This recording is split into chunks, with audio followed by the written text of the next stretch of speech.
What crazy stunt did you see at a sporting event that never made it to air? Watching a third-round FA Cup game midweek in the pouring rain. Boring as heck. I heard a bloody hell. I turned around to find the cameraman quickly refocusing on a large fat man wearing nothing but a large baby nappy and performing a 30-foot knee slide in the mud in front of the fans. Camera guy was laughing his head off. He turned to me and said, "Shame it won't make the highlights."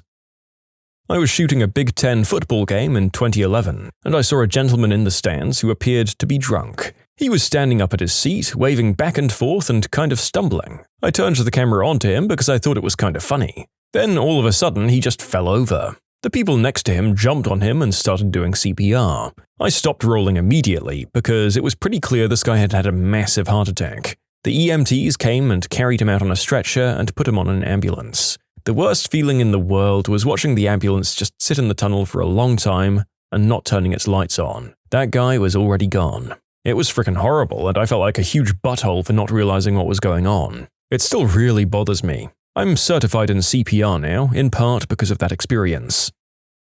I'm 90% certain we caught a cheating couple at the US Open this year. They got caught off guard on camera, winning a giveaway, and they did not look happy about it, and both got real suspicious-like.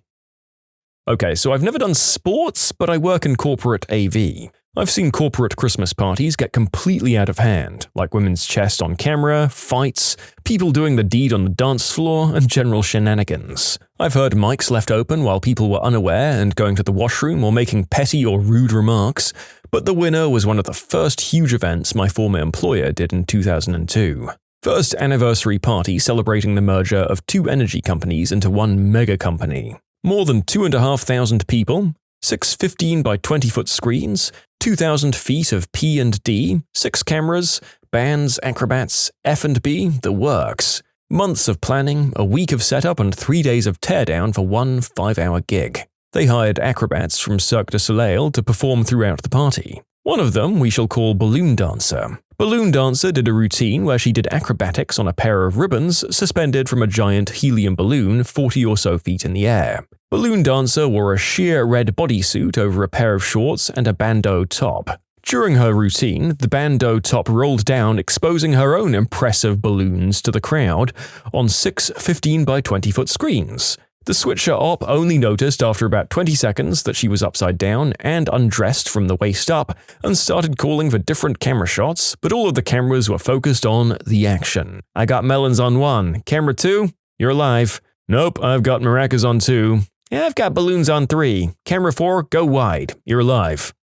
Well, that's a pretty great story, so we'll accept you going totally away from the subject of sporting events. And as you say, complete debauchery isn't unusual at corporate events. Actually, now I've realized you broke the rules in 2 ways, because this totally made it to air.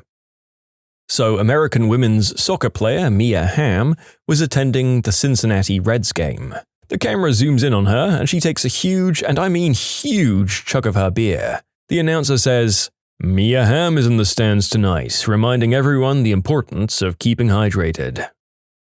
Back in the 1990s, before they blew up the Kingdome, there was a file of compiled footage of all the people sneaking up the 300-level nosebleeds and screwing, but it was all sped up to ×3 speed. I think it made it in circles around the UW Tech undergrad community for years. The Kingdome 300 level was pretty legendary. Unless the Yankees or some other big name was in town, it was completely deserted. People got arrested for getting undressed in the restrooms and just, hanging out.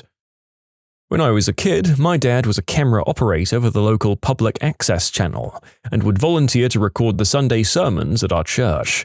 I often got to sit with him in the camera room and mostly watch, but sometimes help.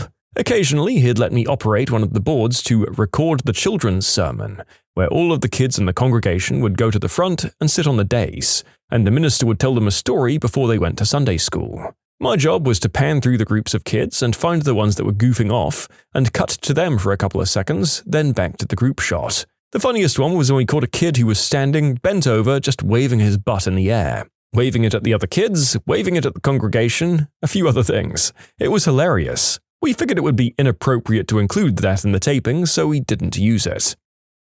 Not on the camera, but was part of the crew. The cheerleaders formed a tunnel for the players to run through.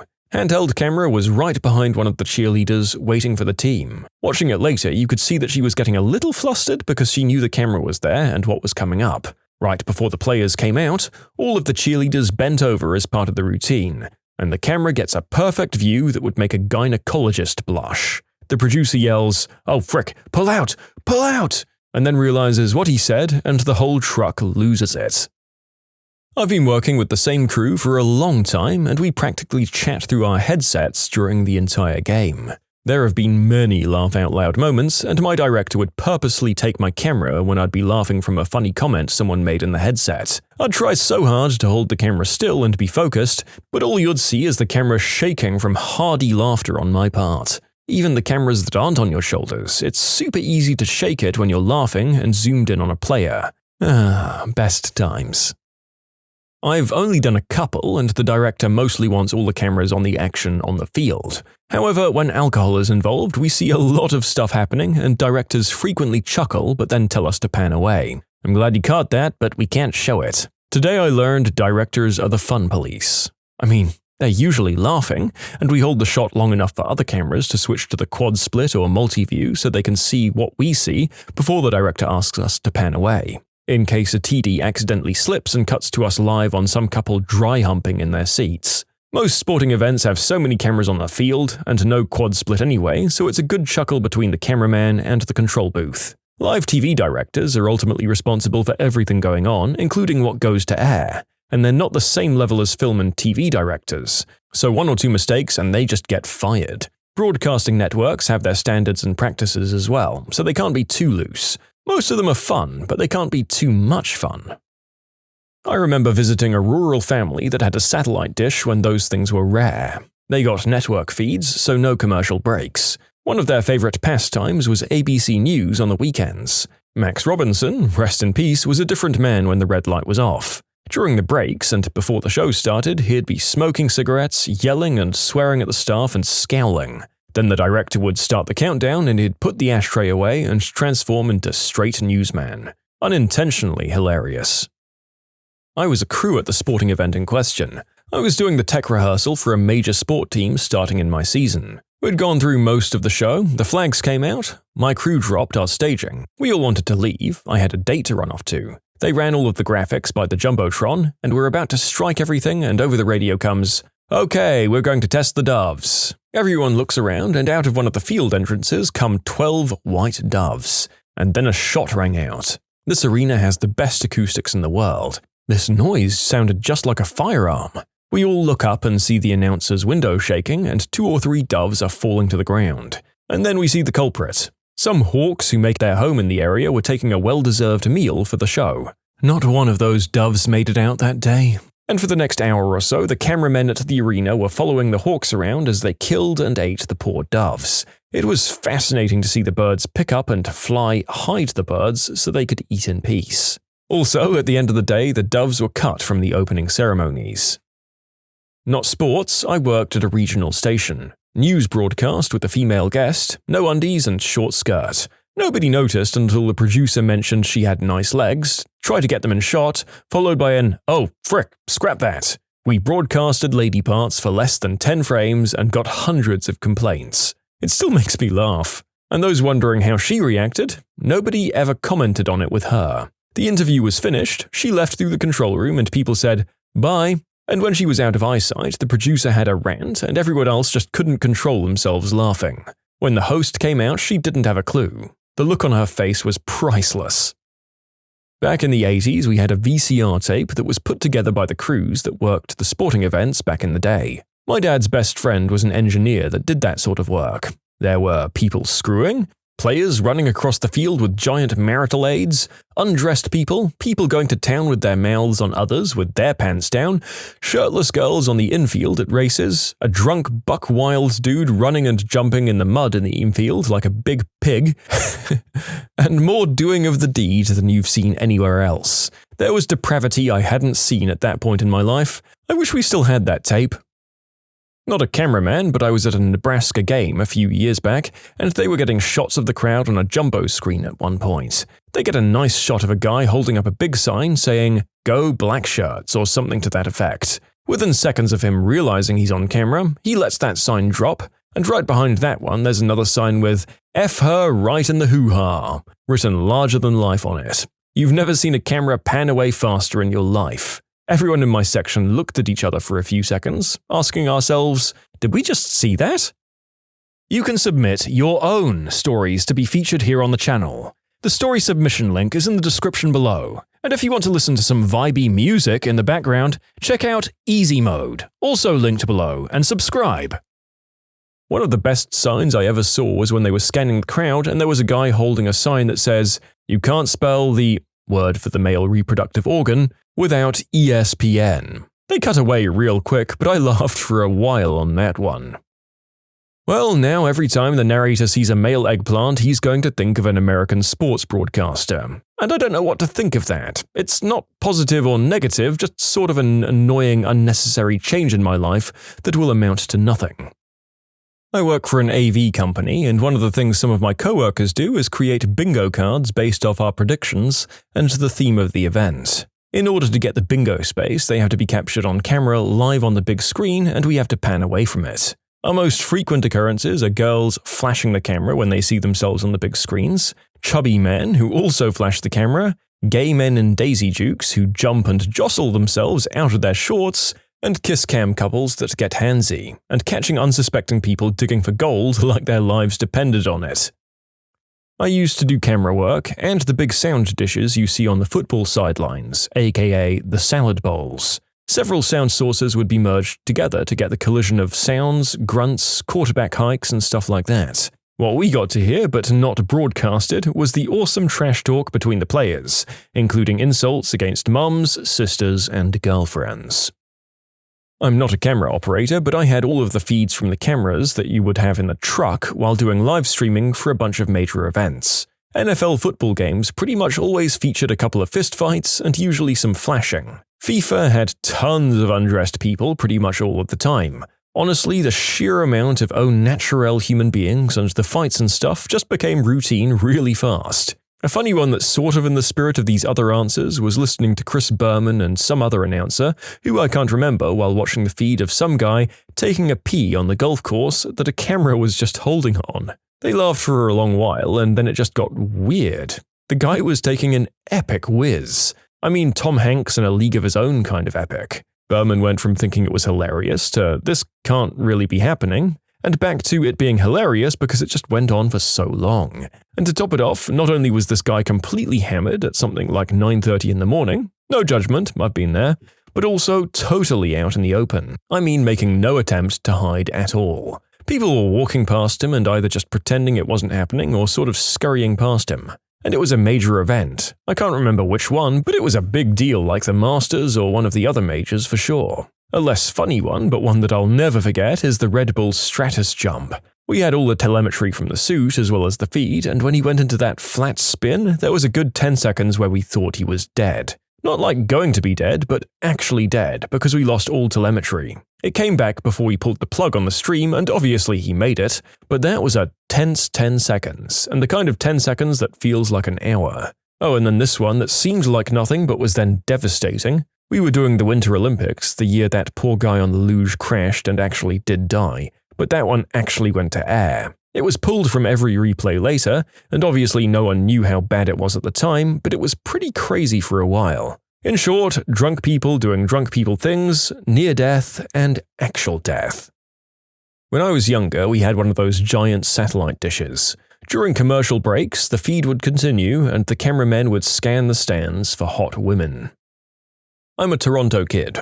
Our baseball team, the Blue Jays, play a venue called the Sky Dome, now the Rogers Centre. Ugh. And one of the perks of the stadium is that it contains a hotel. If you book a room, some of the room's windows look out over the field. Anyway, the cameramen used to pan along the hotel windows occasionally, either live to air or just in the stadium itself on the Jumbotron. Until one time, a couple was having very intense and spirited adult fun against the hotel window, and that was the last time the cameramen shot footage of the hotel rooms. I have a few stories to share. Back in 2004, I worked for the Denver Broncos as a sideline video journalist, with my video airing on the NFL Network and denverbroncos.com. Being from Denver, it was a dream come true. I had a lot of video that was great but would never get aired. Everything from overly enthusiastic Raiders fans shouting obscenities at and brawling with each other while tailgating, to a Chiefs fan flashing me in the parking lot. A lot happens at NFL games, and drunk people do some very unexpected things when you point cameras at them. My two favorite stories weren't even from when we had the camera rolling, however. In one of our preseason games, we played Buffalo in Buffalo. I was new to the team and still a bit starstruck myself. I was on field decked out in Broncos gear, team polo, hat and stuff like that. Before the game started, just standing on the sideline and enjoying watching the team warm up, two young Broncos fans, maybe 6 or 7, caught my eye and started frantically waving me over to them. I smiled and walked over and was tickled when they asked me for my autograph. I asked if they knew who I was and they said, no, of course not, but they didn't care. They just wanted someone's autograph. I laughed and signed their ticket stubs. And to this day it makes me giggle thinking that someone out there has my autograph and very likely a silly childhood memory. And my second favorite memory was a bit more scandalous. We were in San Diego playing the Chargers. And once again I was down on the field pre-game. This was the year that SoCal native Ruben Drowns was tearing up the league, and we had a sizable fan base turn out. A smoking hot blonde in the front row caught my eye, winked at me and beckoned me to come over. Obviously, I went without hesitation. "Hi," she said with a sensual grin. "Do you know Ruben? Do you think you could get him to sign something for me?" I knew him well enough to ask if he was up for it, but in pre-game it was hit or miss whether he would. "I can try," I said. "What do you want signed?" And she handed me a pair of white, stringy undies with a Broncos logo on them. They were still warm. With a laugh, I handed them back and said, "I'll ask." I walked over to where he was standing and pointed at the woman before telling him about the request. He laughed, gave her a huge wave and a smile, before telling me, "Hell no, man." I work with a marathon company doing timing. We have photographers on course every few miles or so. The photographers turn on their SD cards at the end of the day with all of the pictures on them. Then the several tens of thousands of pictures are automatically sorted by participants. The software reads the participant number on the bibs, then assigns it to that participant. No human is curating the photos, which can occasionally lead to problems. Anyway, we got an email once from a man who was unhappy because his member was hanging out of his shorts. It's also semi-common for runners to lose control of their bodily functions. So every once in a while we get an email from someone asking us to remove the picture of them with crap running down their legs. I'll be forever thankful for you for the imaginary image of a keen race participant's face as they look up the photos of themselves based on their badge number and just see that they've been shown in a compromising moment on the internet for all to see. I think nearly as funny would be the people who didn't take bad photos themselves, but then they realize there's a loose sausage or a bout of diarrhea in the background or foreground of their picture.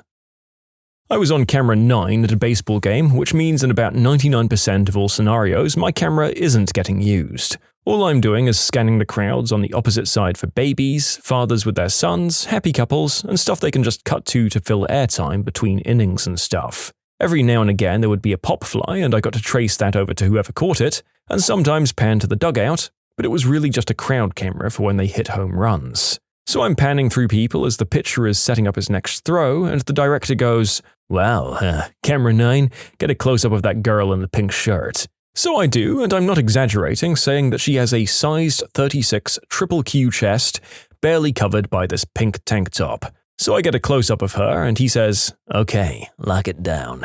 So I do. Sat there for the next 45 minutes with nothing happening, because baseball is extremely boring to film, and got paid to look at the gargantuan pear on this woman. Ended up getting bought back because the director liked my work so much. Ugh, dude, that's so gross. I know you were told to do that, but it seems incredibly objectifying and violating. Also, I'd bet money that your gross director got way too much enjoyment from that footage, if you know what I mean. Not 100% of the question, but I worked at a major news outlet that had done a story that a small group of people didn't like, so we had maybe 30 people outside protesting. They'd crudely made signs on sticks and were kind of doing a circle like you see union protesters doing. One of the cameramen was filming it from where we were, outside of a second-floor window. One guy seemed to be walking slower than the rest and had trouble keeping the nicely spaced circle, and people kind of bunched up naturally around him. Out of nowhere, the guy just projectile chucks up, hitting a few other protesters, and everyone is a mixture of grossed out and confused. Suddenly the circle of protesters breaks up and people are running in every direction, And 2 minutes later, no more protest. A pile of throw-up is the only evidence that anyone was ever there. We watched that video over and over. The editing team slowed it down, put it to music and stuff. Never laughed so much in my life. Best time in an otherwise stressful job. I used to be cameraman for a big-time sports event, and one time I saw the hot dog selling guy pull out a hot dog and put it in his pants so it looked like he had a real big-time sausage. I mean, go to any Bills game in Buffalo and you'll probably see about as crazy as it gets. Bills fan here, can confirm. The first Major League Baseball game I went to had something like this happen. I was about 16 and went with a bunch of buddies. We got in right before the game was starting, and the cameraman was scanning the crowd and showing it on the Jumbotron. The camera settled on this happy bald man who smiled sweetly at the camera, paused, then held up the shocker. The camera cut immediately away. It was hilarious to us 16-year-olds.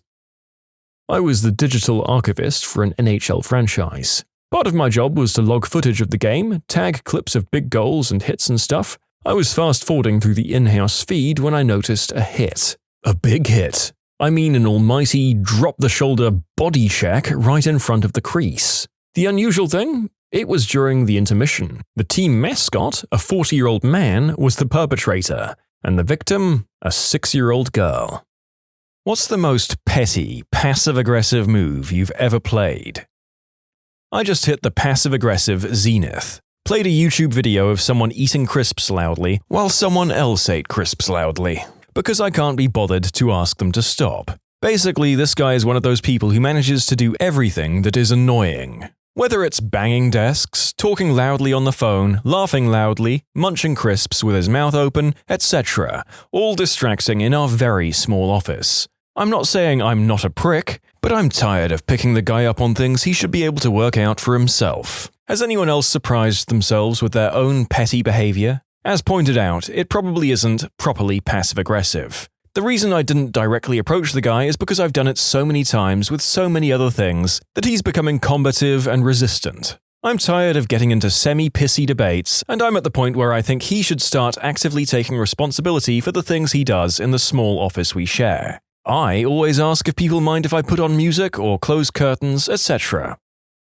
I was on the receiving end of some epic passive aggression once.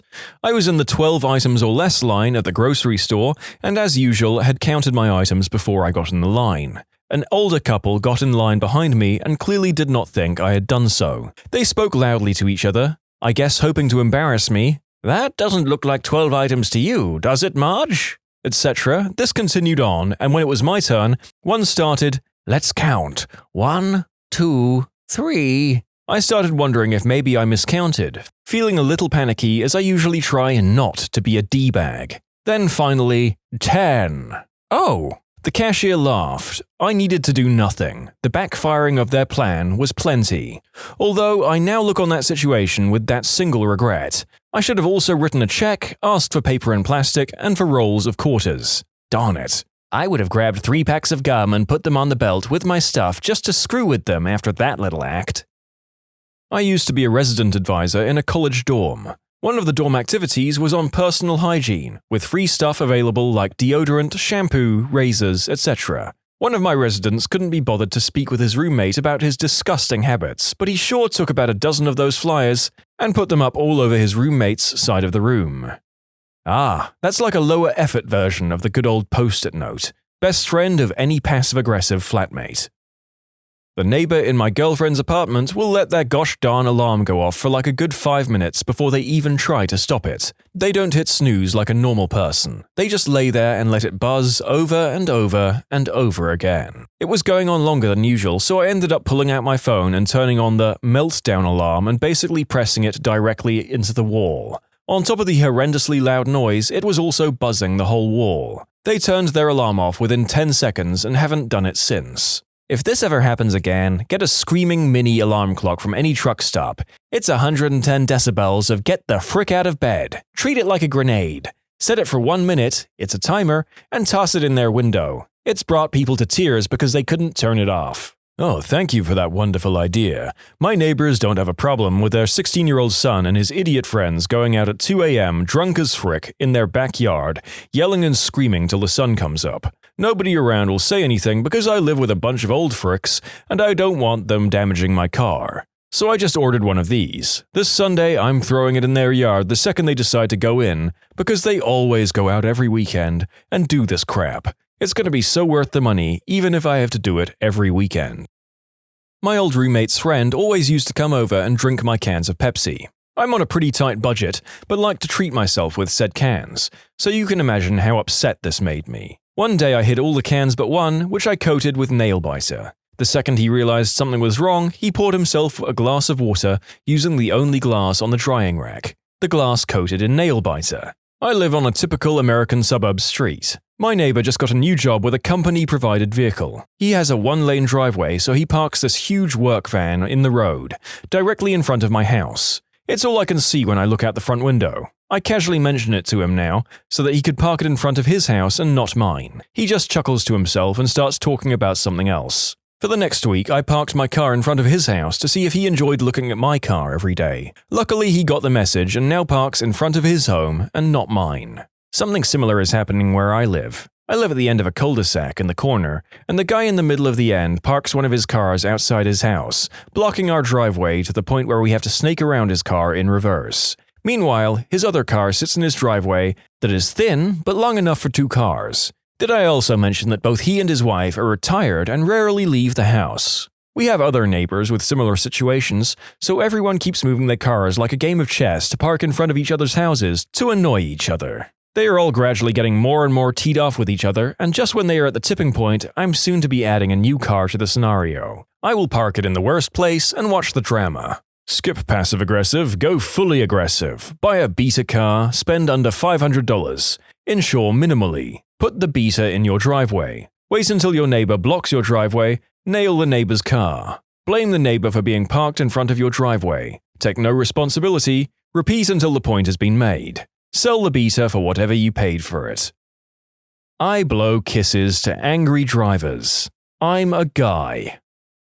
On an airplane flight this past summer, the guy in front of me reclined his seat until he was practically resting his head on my chest. I politely asked him if he would please put his seat up. He just looked at me and said no. I then turned my air vent on full blast, aimed it right at his face. When he reached up to adjust it, I pushed his hand away. "Excuse me, that's my air vent. I like it that way." He ended up leaning forward the entire flight, but left his seat reclined practically to my chest. We were both uncomfortable the entire flight, but neither of us would give in. As my wife put it, so this is what happens when an inconsiderate butthole meets a passive-aggressive pee-pee. Later, several people have called bullcrap on my claim that the seats tilted back all the way to my chest. I'm 5'10" and my legs aren't long so that my knees will touch the seat in front of me. For that reason, I don't usually have a problem with people in front of me leaning back. I don't really enjoy it, but it's not a big deal. I don't know if this guy's seat was broken or if it was some sort of sleeper sofa unit that belonged in a long-haul flight or what, but I ended up looking down on that guy's face like I was his dentist. It sucked. I was at Costco once and they had massage chairs at the end of the aisle, right by the crutches and folding wheelchairs, etc. Two older women were complaining about me using it, making remarks about how I was abusing the equipment or some crap, so I struggled to get off the chair, gave a look of pain and wheeled off in one of the wheelchairs. I kept one of my hands shaking and went right past them. Their faces were one of the best things ever. In conclusion, used muscular dystrophy to screw with someone. Oh my god. I think the most perverse part of this account is that even from the way the author has written it, I'm not 100% sure one way or the other whether they actually have that particular disability or any disability at all. I just hope the ladies in question feel terrible regardless. I was watching Batman at a theater and the kid sitting in front of me kept rocking his seat back and knocking me in the knees. I asked him to stop, he glared, then stopped for 5 minutes. But he started again and kept intentionally rocking it back to hit my knees. So I put my foot at the base of the chair so he couldn't rock it backwards. He turns around, glares at me, and mutters, "B-word." This kid couldn't have been older than 11. So I let him keep rocking and waited until he was winding back to rock it really hard. Then, when he was at his apex, I kicked the back of the seat hard. It smacked him in the head and he whiplashed forward. Needless to say, he didn't lean back for the rest of the movie. In conclusion, I kicked a kid in the back of the head, and I'm not entirely certain what passive-aggressive means. You delivered the kick that the kid needed, but not the one he wanted. Some men just want to watch the chairs rock. He merely adopted the chair. You were born in it. Let me tell you how I got this whiplash. When you lean back, you have my permission to die. There's these two girls who sit behind me in one of my classes that don't shut up. No matter what my professor says, they always have to talk about it between the two of them. After doing this, it's always leading into longer discussions between them. It's freaking annoying because I'm actually interested in what my professor has to say. He tells some pretty interesting stories. One day, I'd had enough of it. When they started talking again, I took my laptop out and made a new Word document. I made the font large enough to where they'd be able to read it and typed 4 simple words. Shut the frick up.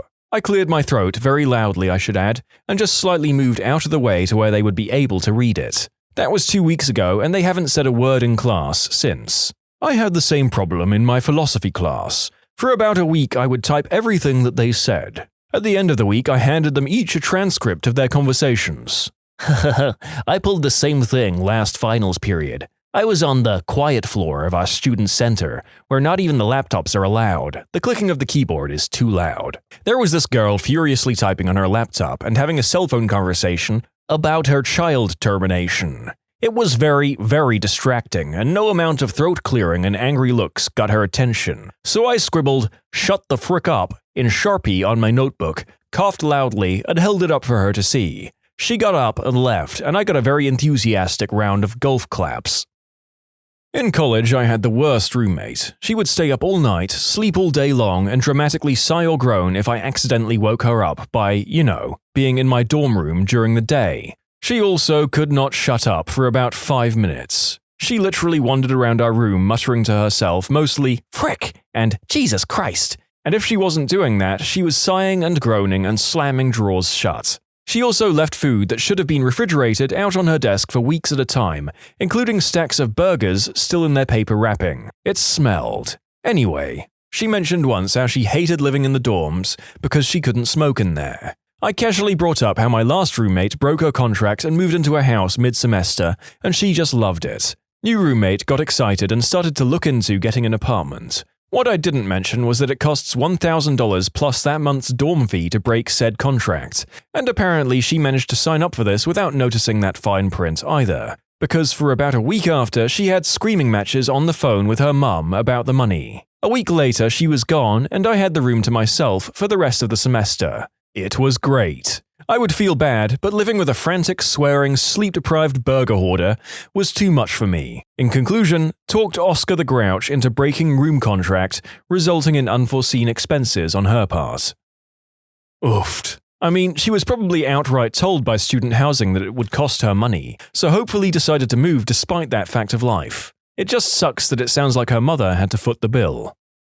Mine is a painful memory to relive, but I'll do it for the sake of this thread. Me and my then-university roommate shared this tiny room with one double-decker bed, a cupboard, 2 tables, and a mirror. The mirror is depressingly important in this story. It was opposite the bed so that I, sleeping on the top bunk, could actually see what my roommate was doing underneath. You know where this is going. So one day I woke up to this horrible squelching sound. In my mind, I knew what it was. I just didn't want to entertain the idea. It must not be that. It can't be. Furtively, I glanced at the mirror, knowing that the reflection would take a little bit of my soul with it. Sure enough, it was my roommate, under my bunk, pumping vigorously in his boxers. I have never seen anyone beat it that feverishly. It was almost beautiful in some sick, perverse way. Okay, so the problem was that he kept doing this. I kept waking up to the sound of the guy who watches Matrix Reloaded daily, frantically beating off in his boxers. Even worse, sometimes he'd let out an ugh sound that chills me to this day. I cannot watch Japanese adult flicks because of him. I didn't even know what to do. Should I accept my fate and consider this morning jerk session as some kind of cruel alarm clock? One fateful day I was woken up to the usual squelching sound, and I decided to do something about it. I just cleared my throat. He immediately stopped. And it was then that he knew I knew. We never spoke again, and he moved the following semester. You fricker. I know you're on Reddit. If you're reading this, I'm going to come and spank the monkey in front of you one day. Drunk. You mother fricker. I wish I'd employed a similar passive-aggressive tactic on the guy who sits directly behind me. He's insanely annoying, such that he's infamously never sat with his actual team. They rush to fill any seats that come free. And there's a long list of people who've said, "If you sit me near him, I will quit. Seriously." Highlights include, he seems to have old smoker's lung/throat problems, such that his voice always escapes as a gurgled squeal. He can't help that, but he shouts, of course, so it's akin to sharing the room with a banshee. He spends hours per day cramming Bombay mix into his mouth. He then chews it with his front teeth for maximum crunch volume. He'll still use the phone or shout at people while eating. Farts openly and often. Has an incredibly loud and annoying SMS received tone, which needless to say is triggered several times per hour, sometimes many times a minute as he conducts some sort of his extracurricular activities exclusively by SMS. Of course, his desk phone habits are annoying too. Keypad tones set to on, volume set to max, and he opens many conversations using the speaker setting. He has dozens of keys plus his security tags on a long chain which he slaps and drags about on his desk like he's a fricking poltergeist. That's right, he's a banshee and a poltergeist. I cracked after weeks of this and told him to shut the frick up on a Friday morning when he was screeching at the team opposite solidly for an hour telling his version of what passes for a joke. He responded with abuse, so I went unpunished, but I still know I made a mistake being aggressive and swearing at work. On second thoughts, I wish I'd killed him with a stapler. I'm a live sound tech. My job's success rate depends on me being passive-aggressive. Oh, you turned your guitar amp up again? Cool, I hope you like me cranking the crap out of your guitar in your monitors now, butthead. I've been to shows where the band members straight up sit there and yell at the techs. Isn't that someone you should be polite to, considering they can make your entire set sound like crap? I've been yelled at from some idiot on stage for problems they were creating. Oh, not to mention a room full of people between us. I muted his mics, sipped on a beer, and stood there and smiled at him as he had a tantrum. Does this count? Drunk buttholes being loud outside residence buildings at some ungodly hour on a Sunday night. Hey, do you guys ever watch? A watch? Yeah, I need to know what time it is. 3:30. Okay, cool. Now that you know that it's 3:30, can you shut the frick up? Oh yeah, this one. Had a guy watering his garden at 2:30 a.m. once, in the summer, when you have your windows open. I leaned out. Hey mate, why don't you water your garden at 4 a.m. like normal people? Whenever some butthole is tailgating me on the road, I hit the windshield cleaner button and just hold it. Usually, I can get a good consistent spray of water to obstruct their view. They usually change lanes after that. Bonus points for me if their windshield is dirty and their wipers are bad, leaving behind a dirty, muddy mess. Also, if you're all in on this idea, you can take a pin and adjust the angle on one of your nozzles to spray directly over your car for maximum effectiveness. I had a wagon and it had a rear view sprayer, so I pulled it out and found the best angle to hit tailgaters right in the window. It was awesome. People would either get super mad and go into a rage, or most of the time start laughing and back off. I mean, I can't possibly condone this, as you could cause a crash if they're particularly jumpy and unprepared, but it is damn funny, and I'd be tempted to try it. I put 3 staples in my stapler at a time so people will stop using the one on my desk. There's an empty desk right next to me with a fully loaded stapler no one ever uses. I realize this is ridiculous. I was in Walmart once and this kid was screaming. I tried to ignore it. I thought about asking the parent to quiet the kid down. You could hear him through the whole store. Finally, I just stood at the end of the aisle they were on and started screaming back at him. The mother was horrified, but after about 10 seconds of yelling back and forth, the kid finally stopped. My mother would do the same with me when I was a child. Once I threw myself to the ground and started screaming, and she just lay down beside me and watched me with her poker face until I stopped. It worked every time. Every time I was working on a good tantrum, my mother would offer to clear out a space for me on the floor and tell me to let her know when I was finished. The residents at the pool I work at complain about everything, making the shifts that my co-workers and I work extremely trying on our patience. It eventually got to the point where a number of residents petitioned to get one of the guards written up because she was sucking a lollipop in an inappropriate manner while on stand. As head guard of the facility, all of these complaints went to me. Eventually, I got sick of this and took action. What the residents didn't realize up until about halfway through the summer is that the pool they use has a number of small rules that no one really acknowledges, because honestly, it's not worth anyone's time to enforce them. These rules include things such as enforcing designated areas to eat and a sort of blanket ban on alcohol. From July 25th on, under my authority, every guard was required to reprimand all residents on every single infraction, in order to give them a taste of their own medicine. I can honestly say there is nothing more satisfying than having one of my guards stop a hated resident from enjoying a few drinks with whoever they're with, and then looking them right in the eye and just absorbing their hatred. It's sublime. When I was pretty young, maybe 13-ish, my younger brother, 11-ish, kept frustrating me by stealing my CD player, and I was out for clever revenge. We had a CD recorded by a band from the local church called Flying Sheep. Something something Jesus and flying animals, you know the drill. The first track of the CD was 45 seconds of sheep noises. When he went to sleep, I snuck into his room quietly, located my CD player, set it to loop track 1 and turned the volume way down. About every 5 minutes I'd sneak in again and turn the volume up a little more. I did this for about 2 hours until there was nothing but bleating sheep at full volume about 4 feet from his head. My brother slept like a log, so he slept for the whole 7 hours, with sheep noises beamed directly into his brain. He woke up pretty angry. Apparently he had dreamed about trying to herd aggressive sheep all night long. Sweet revenge. If someone is really annoying me with what they're saying, or chewing loudly, smacking gum loudly, or making annoying drum noises with their mouth, I will sometimes turn music on and slowly turn it up to the point where I can't hear them over it. Sometimes I will even look them dead in the eyes while I do it. Well, that's better than my sighing tactic. Bravo! Whenever my roommate shaves, he always leaves little bits of hair in and around the sink. As other people's hair has always made me cringe, I repeatedly asked him to stop, but there would always be hair in the sink. So I waited. For 3 months, I grew my pubic hair to the most glorious length it has ever been and shaved it all off into the sink, and left it. I haven't had any problems with my bathroom since then. In conclusion, a wild bush appeared.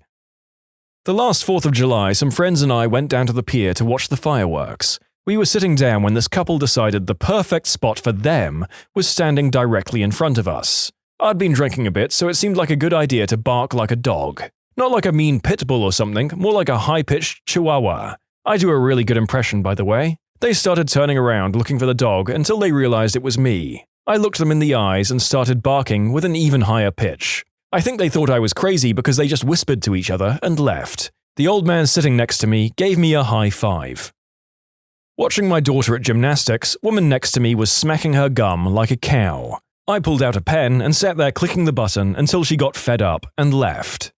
Non-Americans. What misconception did you have about America before visiting or moving there? Well, I recently learned that New York is a state as well as a city, and Washington isn't in Washington. A while back I was dating this girl from India who was shocked to discover that Seattle was nowhere near DC. The best part about the naming of Washington State is that it was going to be called Columbia, but people at the time thought it would be too confusing, given that the nation's capital was the District of Columbia. This was before DC was mostly known as Washington, so they picked Washington for the state name instead of Columbia, to avoid confusion. My German friends wanted to go into my arsenal and start shooting with all my pieces. When I told them that I didn't have any, they looked at me like I was lying. I've taken several Germans to the range. It's a pretty awesome experience for them. I don't think they really grasp how bloody expensive the ammo is, though. I don't know if it's a misconception, but I expected Grand Canyon National Park to be less well-maintained. Frankly, it's amazing for the amount of visitors. Visited last year, 10 out of 10. You people have an amazing national park service. This year we decided to come back and tackle Yellowstone, next weekend actually. Hats off to the national parks. That is some public sector crap I hope you people decide to keep investing in. For me, more than cities, they are the crown jewels of the US. The amount of public land in the US is unique and incredible. Thank Teddy Roosevelt and John Muir. They were both amazing men that pioneered the vast national parks of North America. It's true, despite the efforts of certain monetarily motivated entities seemingly working as hard as they can to gut the EPA and park services, America still has some incredibly well-maintained hiking trails and natural wonders. Long may they last. This one's a bit off topic, but hear me out. I grew up watching American movies, American media, American everything, and it became this very familiar place that I'd never been to, and it almost seemed like it was fake, like it was all just one big movie set, and people spoke a made-up language I understood but never heard from native speakers in real life. At that point, my view on America was almost disconnected from reality. When finally visiting America, it was completely surreal. Like I was taking part of those fictional movies I'd seen as a kid. I saw landmarks in cities I had only ever seen on screen. It was a crazy experience. I get that. Even for Americans, there are places in the US that can be like that, especially New York City. I thought you Americans ate pizza every Friday. That's why I wanted to go to the USA in the first place. It's America. You can eat pizza every day. And when pizza's on a bagel, you can eat pizza anytime. I thought sheriffs aren't real for some reason, at least not anymore. At least where I am, police equals city, sheriff equals county, state patrol equals state, but mostly highways and interstates. We have a lot of overlapping law enforcements with weird jurisdiction lines and different protocols. Like where I am in California, in a day you might see highway patrol, county sheriff, and the city police department. In lots of places, sheriffs are more likely to use SUVs, while with PD, SUVs are normally for K9, but some departments are using them as well.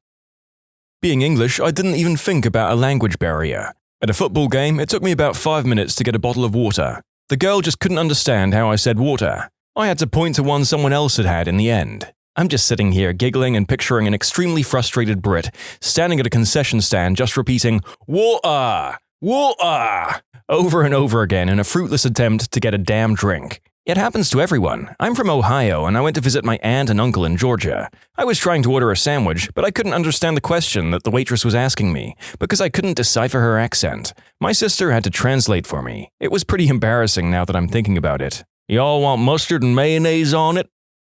I thought people would say yee-haw a lot more. I'm sorry to disappoint. We failed our jobs as Americans, and I deeply apologize. Oh, and yee-haw. My brother in Connecticut deals with people in China and other countries from work all the time, and he started greeting everyone with howdy, specifically in order to perpetuate the stereotype.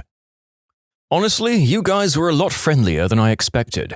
Even in New York, which seems to pride itself on not giving a frick, I found people to be extremely friendly, polite, and helpful. It's been great hearing everyone's take on this, and now I have a long list of places to visit in America. Fellow New Yorker here can confirm we do give a frick. Quickest way to get a New Yorker to talk to you, you stare at a subway map for more than a minute. The one thing that breaks us out of our do not talk to strangers shell is when helping with directions. I swear, if you ask the quickest way to get to the Empire State Building, 3 of us will jump in front of you to make sure you get there, and 2 of us may debate about which way to go, even though both of our directions are right and it would take the exact same time.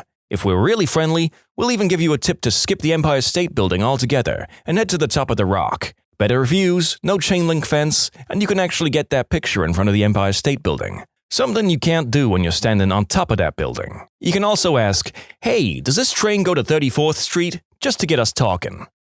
Honestly, I think that a lot of the infamous East Coast and New York surliness goes out the window when people realize you're British or European as well. But maybe that was an isolated experience for me. I didn't realize those red cups were actually real and used by everyone in the US at parties. I thought it was just like a movie thing. My mum's friend went to the US and brought us back a stack while we were at university. We felt like we were in a teen film, and we even washed them up when we were done so we could use them again. I thought that I'd have no problem communicating because the people there speak a form of English. I've listened to their accents in my media the whole life, etc. Man, was I wrong. I don't think I spoke to a single person who I didn't have to ask to repeat themselves at least once. This was in Orlando. Oh, this sounds stupid. I knew America was big, but when I thought I could drive from New York to Florida pretty easily, I was so wrong. I just didn't quite register how bloody far away everything is. And I was wrong when I thought alligators just lived in the Everglades. Those frickers are everywhere in Florida.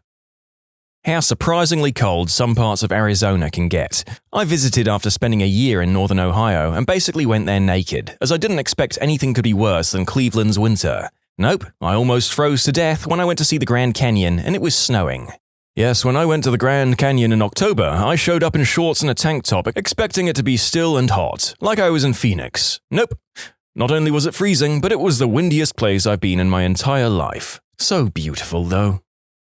When my parents and I moved from Poland to Texas in 1997, we had no idea Daisy sour cream wasn't a cheese spread. Still have it on sandwiches. On a solo road trip up Route 66, I picked up an 18-year-old Dutch kid on his first trip out of his country. He thought all American diners were owned by one company called Diner. That was pretty adorable. My grandmother was an impressionable small-town teenager in the UK during World War II and fell in love with her fair share of American GIs as there were hundreds stationed in her hometown. They took her to dances, swept her off her feet, and left her with a hugely romantic view of life in the USA, bolstered over the years by movies. In 2003, my family took her to Florida on holiday and she was devastated that everyone lived normal lives. Ah, that's the nicest thing anyone has ever said about Florida. Thanks! Living in Florida makes me wonder if I'm normal or just less insane than the other residents. I thought Washington was the most serious place in the States, but when I went there for a tour in the White House about 3 years ago, most of the city smelled like green herb. I was very confused. After several replies to my story, I need to clarify I was talking about Washington, D.C. Didn't think it was necessary since I mentioned the White House. I do apologize for any confusion. People think DC equals government, which it does, but they also forget it's an incredibly liberal population. I don't know the numbers now, but it also used to be the gayest city in America by percentage of population, and we know how to party. You get a lot of high-strung young professionals, and they have to blow off steam somehow. People might not believe that DC consistently votes in the 85 to 92% range in favor of the Democratic candidates in each presidential election, regardless of who's currently in office or who the candidates are. I'm not saying that the Dems get 90% more or double the votes than the Republicans. I'm saying that 90% of all votes tallied in the district are in favor of the Democratic candidate. DC is crazy liberal. I got an admit to a school in Texas. I was worried about all the six-shooter slinging cowboys and random shootouts everywhere. 4 years in, and I'm yet to see any of those guys here. I did get to go to a firearms range last year, though. I had an exchange student from Europe recently, and he said his mom said she'd be happy as long as he ended up anywhere in the US except Texas. I live in New Orleans, like in the city. His mom was still happy it wasn't Texas. He said he'd fill her in on the actual danger to him in New Orleans versus Texas when he went home. I visited New York City and had the expectation that everyone would be rushing around and keeping to themselves, but people were so friendly. Like several times a day, girls stopped me in the street simply to say something nice about my hair or outfit. I just found it really strange, but nice. I'm from London, UK, and I guess I'm just used to people avoiding eye contact or talking to strangers. The only downside was the catcalling was heavy and more aggressive than I've experienced anywhere else. I've only been to New York City, LA, Vegas, and Florida, but I've generally always found Americans to be really pleasant and polite. I've had to rethink just how antisocial we are in a lot of Northern European and British cities. Perhaps even if New York is unfriendly by US standards, it's still worlds ahead of Britain in acknowledging people around you. That it was a big country. It's not. It's insanely vast. Stupidly vast. Beyond anything I can compare it to. Returning to the UK after a trip to the US, it feels like I'm visiting Toy Town and everything is just so cute. And I'm English and feel like this after a week or two away. Also, people are a lot less fat than we're led to believe. Yeah, there's some obesity, but no more than I see here in the UK. I also felt massively safer driving in the US than I do in the UK. People seem to drive with a lot more patience and there's a lot less under- or overtaking. In the UK, at any given moment, someone is planning to cut you up or is actively swearing at you a car away for being either too fast or too slow, or not pulling away from the red light the instant it turns amber. Yeah, a lot of people underestimate the physical size of the country. It's common in conversations about travel for Americans to point out the ease of traveling in Europe. Americans don't understand how you can hit 2 to 3 countries in a day or for a weekend. Europeans don't understand that you can drive for 8 hours through Texas and still be in Texas. The East Coast with the smaller states are easier to travel through with transit, but once you get west of DC or Maryland, there isn't transit connecting cities. It's plane, car, or if you're severely unlucky, Greyhound bus or rail. My friend's wife is from Costa Rica. She was shocked to find out that Americans take regular showers when she moved here. I guess most of the Americans she was exposed to growing up were the backpack Costa Rica hippie types who didn't clean themselves much. Thought food was going to be crap for some reason, then discovered that the quality was way better than what I'm used to. Also thought everyone was going to be morbidly obese. Came to Colorado, and 90% of people are fit as frick. I thought Walmart was going to suck. I ended up loving Walmart. I also didn't know Colorado was the fittest state before coming to the US. I know now. As someone from somewhere else in America, I just had the same experience on my first trip to the Rockies. Retirees trail running past us up a 45-degree grade at 10,000 feet above sea level. Wow. I thought that WrestleMania was a huge deal for Americans. I was hoping that it would be like a national holiday. WrestleMania and NASA are my two favorite things about America, so this was very sad for me. Vince McMahon would like to have a word with you about an exciting offer that only costs $9.99 a month. Met a guy from Portugal in Portland, Oregon. He said he was surprised that he hasn't seen anyone get shot in the street yet. He assumed everyone in America carried a piece, and street shootings were extremely common. I'm curious, did he think that they were Western-style shootouts, or more like just random acts of violence? Hell, I'm from Idaho and went to New York for Comic-Con, and got asked how I liked the modern tech available in the city. I was confused until we talked more and realized that he thought we didn't have electricity or cars, and that I used a 6-shooter to shoot coyotes trying to get at my cows. It's not just non-Americans. Not really a misconception, but I was pretty young when I moved to the US from mainland Europe. My parents mentioned that the US was at war with Iraq. This was in 2003, and I was wondering to myself why we were moving to a war zone. I thought there would be air raids and bombings all the time. When I was very young, I thought English people lived in castles and rode horses and went to war with bows and arrows. I didn't understand that the movies I saw were portraying historical England, not contemporary England. That's what they actually do. When you travel to England, they'll take you to the special places for tourists, where they maintain the appearance of a modern lifestyle. However, it's all a big conspiracy because they don't let the tourists go to the real places where the English live in castles and ride horses. Their maps are fake, public transport is rigged, every inhabitant of England is sworn to maintain the secrecy of their true lifestyle. That everyone is as good-looking as the people on TV. We are, but that show is Roseanne. To appreciate the quality of this joke, I had to Google image the show Roseanne, and I guess the joke is that most of you basically look like normal people. Zing.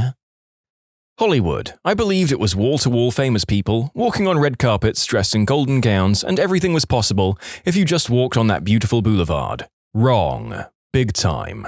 There was nothing, and I mean nothing worse than when we had out-of-town family visit us, fam lives in SoCal, LA area, and begged to be taken to Hollywood so they could see the Walk of Fame, etc. Even after explaining that it's a dump, they always insisted. And then we'd get there and they'd see what we were talking about, and we'd have to claw our way out after 30 minutes.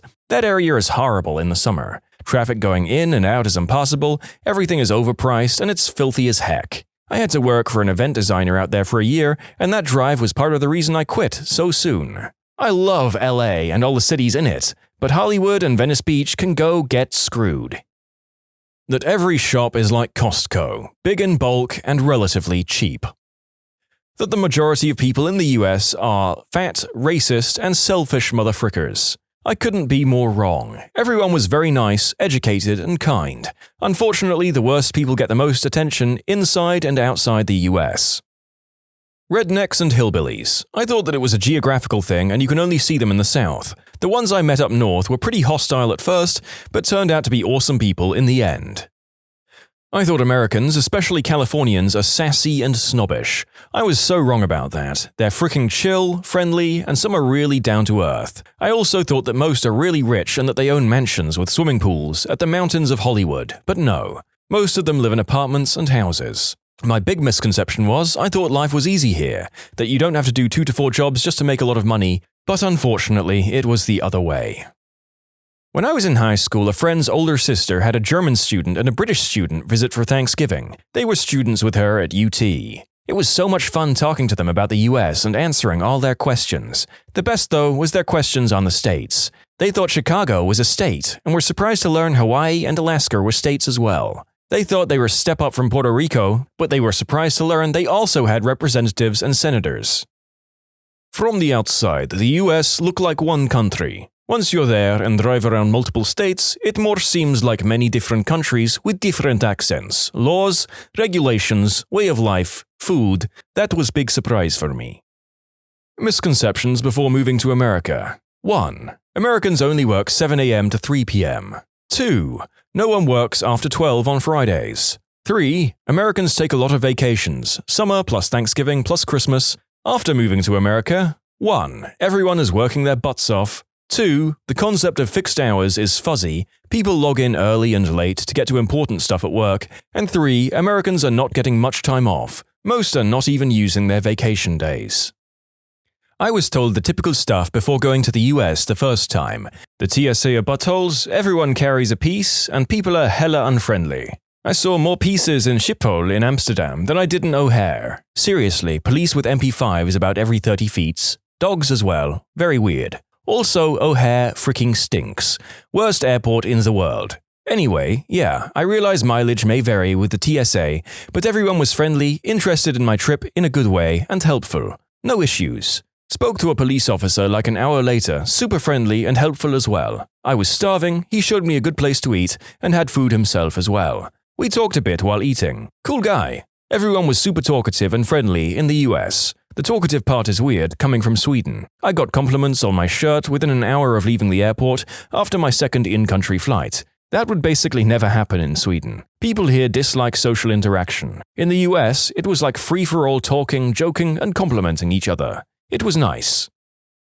As a resident Swede, this is all completely true for those of us who visit the States from here, as I've alluded to in my previous comments. Having strangers talk to you in a friendly manner is genuinely mind-blowing to us who live here. I've lived in the US permanently since 2015, but I've been coming regularly, 3 to 6 month visits, since 2010. As an Englishman, I signed up for the two main stereotypes pre-2010. 1. That all Americans are incredibly obnoxious and loud in public. 2. That everyone in America is a mixture of stupid and fat. Since then, I've evolved my thinking to say the least. 1. They're really not obnoxious, nor are they loud in public. English people are just painfully awkward and shy, hence the crappy handshakes, the lack of eye contact, and the "speak up, you bellend" mumbling of words in public. Trust me, you start to notice this behavior when you've had something to contrast it with. 2. Obviously there are stupid people here, but that is true of any country. It's worth pointing out that I've yet to meet a group of people or a set of individuals as stupid or as cringe-inducing as the people I grew up with in the northwest of England, and I've travelled throughout the south and gone from coast to coast. For instance, I've never once had to explain what a bachelor's degree is in the good old US of A. That was a weekly occurrence after I graduated uni in England. The fat thing is also a bit of a reach too. Americans are typically more health conscious from my experience. I officially became an American a few years ago, but before I first came to the country, I used to believe that American streets would be cleaner than clean and paved with gold. I'm originally from Jamaica. Our streets, back then, were not always as presentable. Then again, it also depends on which area of Jamaica you resided, worked, etc. Anyway, I thought American streets or roads were yellow brick road immaculate. Not sure why I believed that, it wasn't true. They're just as normal as other streets. But I tell you what, it blew my mind when I first saw a street sweeper. That was awesome. I ran into some dude outside of the States that asked me why Americans eat dogs. After maybe not understanding my "what the frick" look for a while, he then asked what hot dogs were. So at the very least, I was able to explain, in freedom terms, what God's gift to man is. Hot dogs. What's the worst thing a protagonist ever did in a children's movie or show? Tink in Peter Pan is an absolute monster.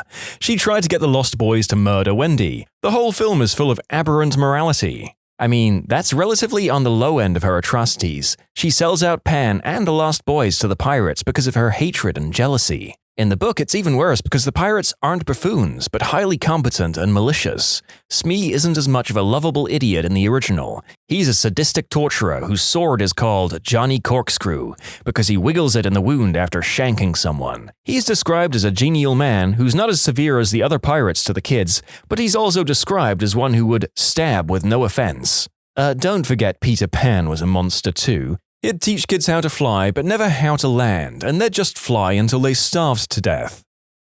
Lab rats. The dad/inventor kept the kids in cages, and it wasn't until he married and got a stepson that they got rescued. Then everyone was, oh well, good times. Honestly, a lot of Disney shows and other kids' shows have creepy undertones like this. This won't make much sense to anyone who's never watched the show, but I'll never forget an episode of Wizards of Waverly Place where Alex makes a new friend that turns out to be part of this underground uprising against the unfair rules on who gets to have powers. She seemingly joins her, only to find out she was actually tricking her so she could turn her into the authorities. They act like this was a huge, brave, and heroic thing she did, and that the people fighting against unfairness were those evil people who deserved to be punished. Basically, the message was that you should never question authority, and those who try to stand against unjust laws should be turned in. It really creeped me out. Oh, it turns out I misremembered that last part. It's actually worse than that. She freezes her to give her powers to her brother, and then Alex's little brother Max knocks her over and shatters her as the laugh track plays, and they act like it's no big deal. They literally kill her and shrug it off. Man, the people who made that show are messed up, especially making it a kids' show. Princess Poppy in the Trolls movie. The whole problem and everyone nearly dying was all because she couldn't accept and let someone be happy not singing and dancing. I think they handled her better in the second film when Branch outright tells her she's not listening to anyone and making things worse. The fat controller in Thomas the Tank Engine bricking up Henry the Green Train. All Henry wanted was a coat of waterproof paint or a break from the work till the rain stopped. Nope, brick up the tunnel and take up the tracks. Frick you, engine, you work for me. Is the fat controller really the good guy? The trains are enslaved and taken to the junker's yard if not really useful. Dude is worse than that Grandpa Joe. Ha ha ha, laughed the fat controller. You are wrong. There are a lot of downright concerning implications of the Thomas verse. These talking, thinking, feeling creatures are often subjected to downright dangerous work conditions and punished terribly if they voice dissent. That show haunted the young narrator once upon a time.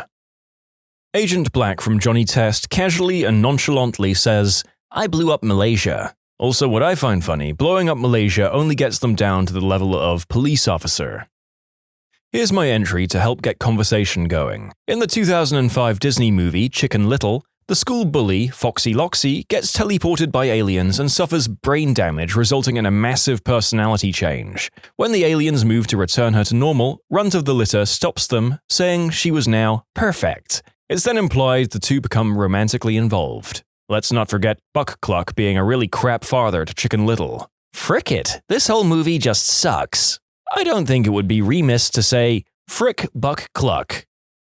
Sportacus and Stephanie treating Robbie Rotten badly, all because he didn't want to be active. Let him live in Lazy Town in peace. Those two came to a place literally called Lazy Town and tried to force everyone to be more active and stuff. If anything, Robbie Rotten should have been the hero for trying to maintain how the town should be. You speak the truth. If you think about it, Robbie Rotten is far more heroic. Sportacus thinks that being active is the key to happiness and well-being. As such, he tries to convince the kids to be more active, which in turn requires him to be active. Okay, sure. Now, Robbie Rotten thinks that the key to happiness and well-being is to be inactive. As such, he tries to convince the kids to be less active, which in turn requires him to be active. Now, this is Robbie making his day worse to improve someone else's day.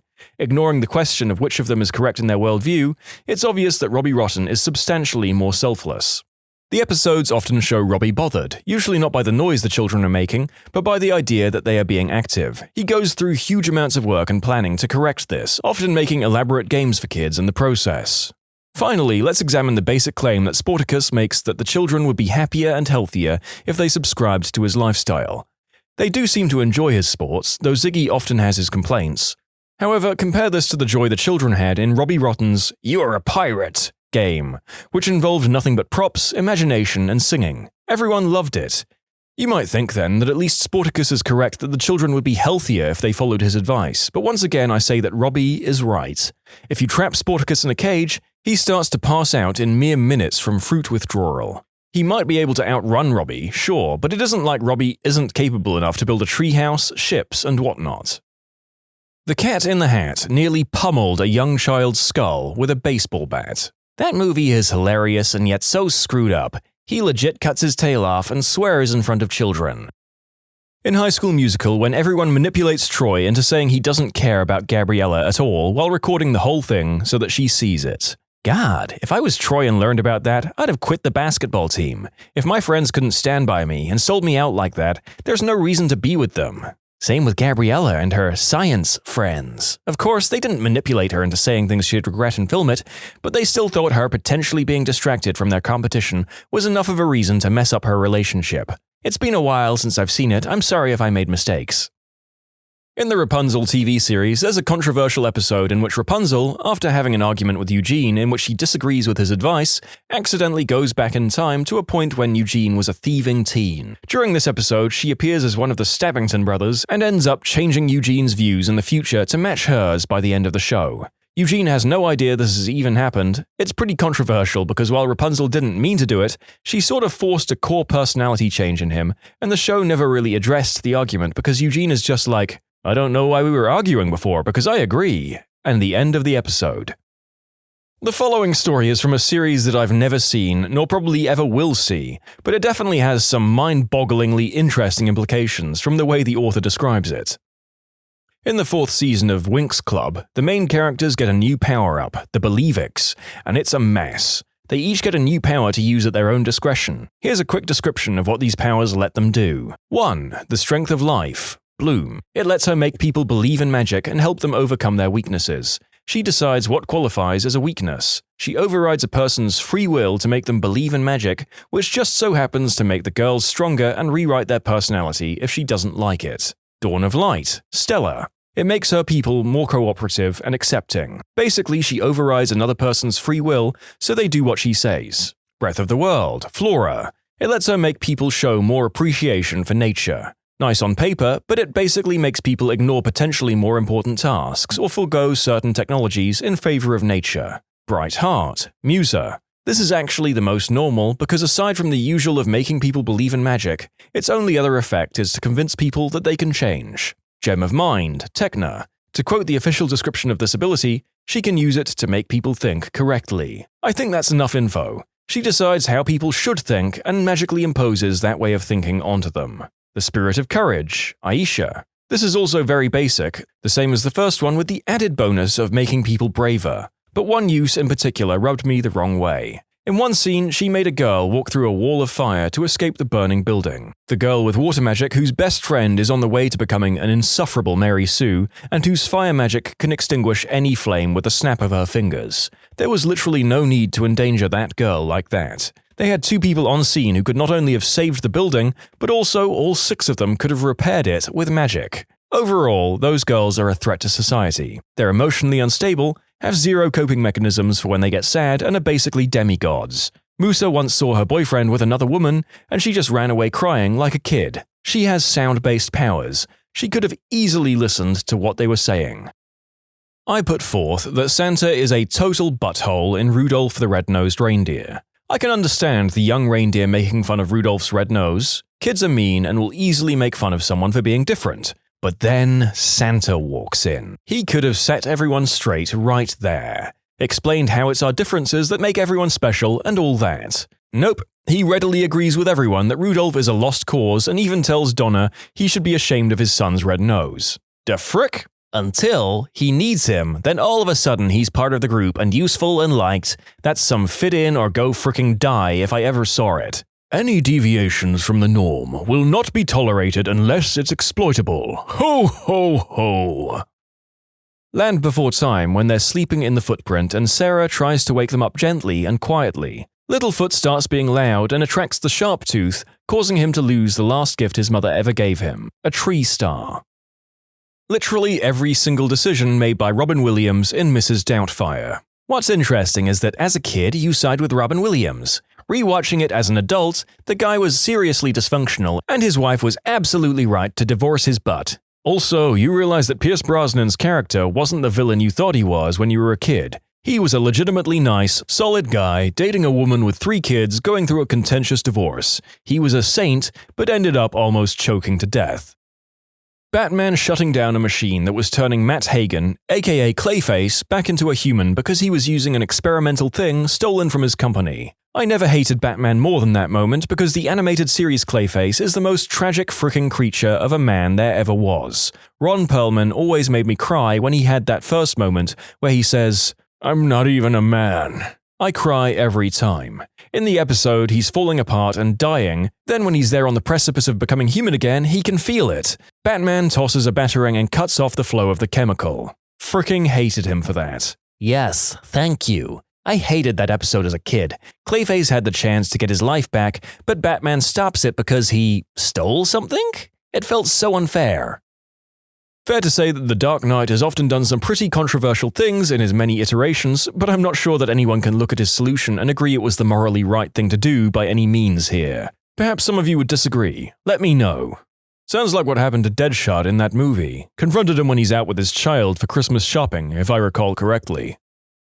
Carly from iCarly was a butthead. Remember that episode where she's attracted to the guy because he stole his brother's motorcycle? Then she dumps him because he was not manly enough because he collects plushies. Schneider's humor was so mean-spirited overall. Remember the one where Freddy says he didn't like Fred, and Fred made the whole video about quitting the internet forever, and Freddy was getting hate mail including a phone call from his aunt where she told him she hoped he fricking died? Then at the end they met Fred, and he tells him the whole thing was just made-up drama to bring attention to iCarly and his own channel, and he didn't even bother to fricking tell them first. Pretty much everyone in that show was a crap bag. The third Hokage really had Naruto living by himself. Poor, begging the ramen man to feed him. All this after promising his dying parents that he would take care of him. He was basically the ruler of the village and let the kid live in poverty for no reason. Goku giving Perfect Cell a damn senzu bean right before his emotional teenage son fought him to the death, over the fate of the Earth. A couple of people have said this, can you elaborate? Okay, so Perfect Cell is essentially a combination of all the strongest fighters on Earth.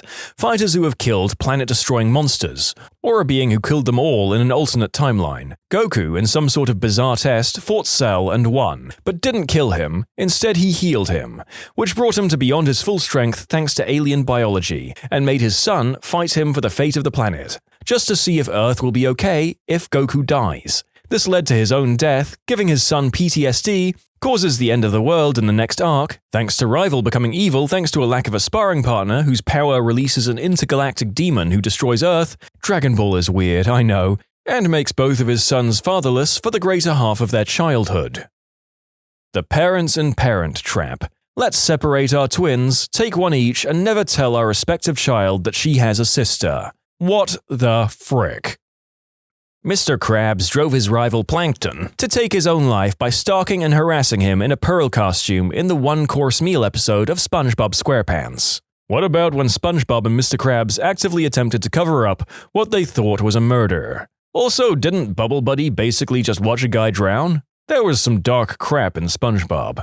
Fun fact, one of the recent SpongeBob episodes legitimately referenced Squidward trying to take his own life. Basically, Squidward and SpongeBob had to deliver a Krabby Patty to a bizarre mind-frickery land. Squidward tried to escape from the place by opening a series of doors until a jump scare of Squidward's face showed up. The UK version removed that part for some reason.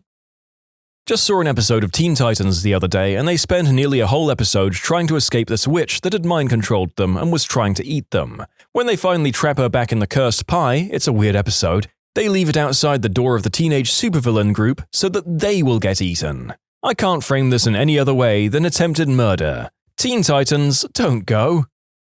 Not sure if it counts as a children's movie, but in Man of Steel, Superman grabs one of the Kryptonians and flies him straight into a gas station, causing a huge explosion. The gas station had multiple cars parked at the pumps. In other words, Superman, who later on cries over having to kill the villain intent on destroying his planet, straight up killed at least half a dozen people out of pure negligence and didn't bat an eye. There's a bunch of great videos on YouTube about this, but Superman is portrayed so badly in the DC movies. In the comics, he's such a nice guy. In the movies, he's an emotional robot. He sees an entire building blow up in front of him and just fricks right off. He doesn't even try to help. What the frick? I'm sure the Man of Steel doesn't count as a kids movie as well. I was just desperate to be able to comment on one of the few things that I've actually seen in this collection of stories. Yes, Clark kills a whole bunch of people, and yes, he gives about 1/1000th of a frick about it as he does for killing one genocidal Kryptonian general. Hey, remember when in Spider-Man Far From Home, Tony Stark left a high schooler an advanced military drone system with no instructions on how to use it? Like that's a thing that shouldn't exist at all, but much less in the hands of a teenager. Yeah, on the bus in the first hour of the movie, doesn't he accidentally order a hit on one of his classmates? Like it's kinda weird that in Homecoming he didn't let Peter have access to most of the stuff in his suit, but then in Far From Home he's just like, you know what would be a good idea? Letting a teenager have a pair of glasses that could literally order an entire fleet of deadly drones to kill an entire population of people. I mean, at least leave him a manual that he has to read before he has full control over the glasses, surely. As told by Ginger. Fricking Dodie. Rather be popular and wanted than be a good friend to Ginger. I loved As Told by Ginger growing up, and Dodie was the biggest irritant on the show by far. Any little sliver of a chance that she could become popular, she'd drop Ginger and Macy in a heartbeat, only to come crawling back when it blew up in her face.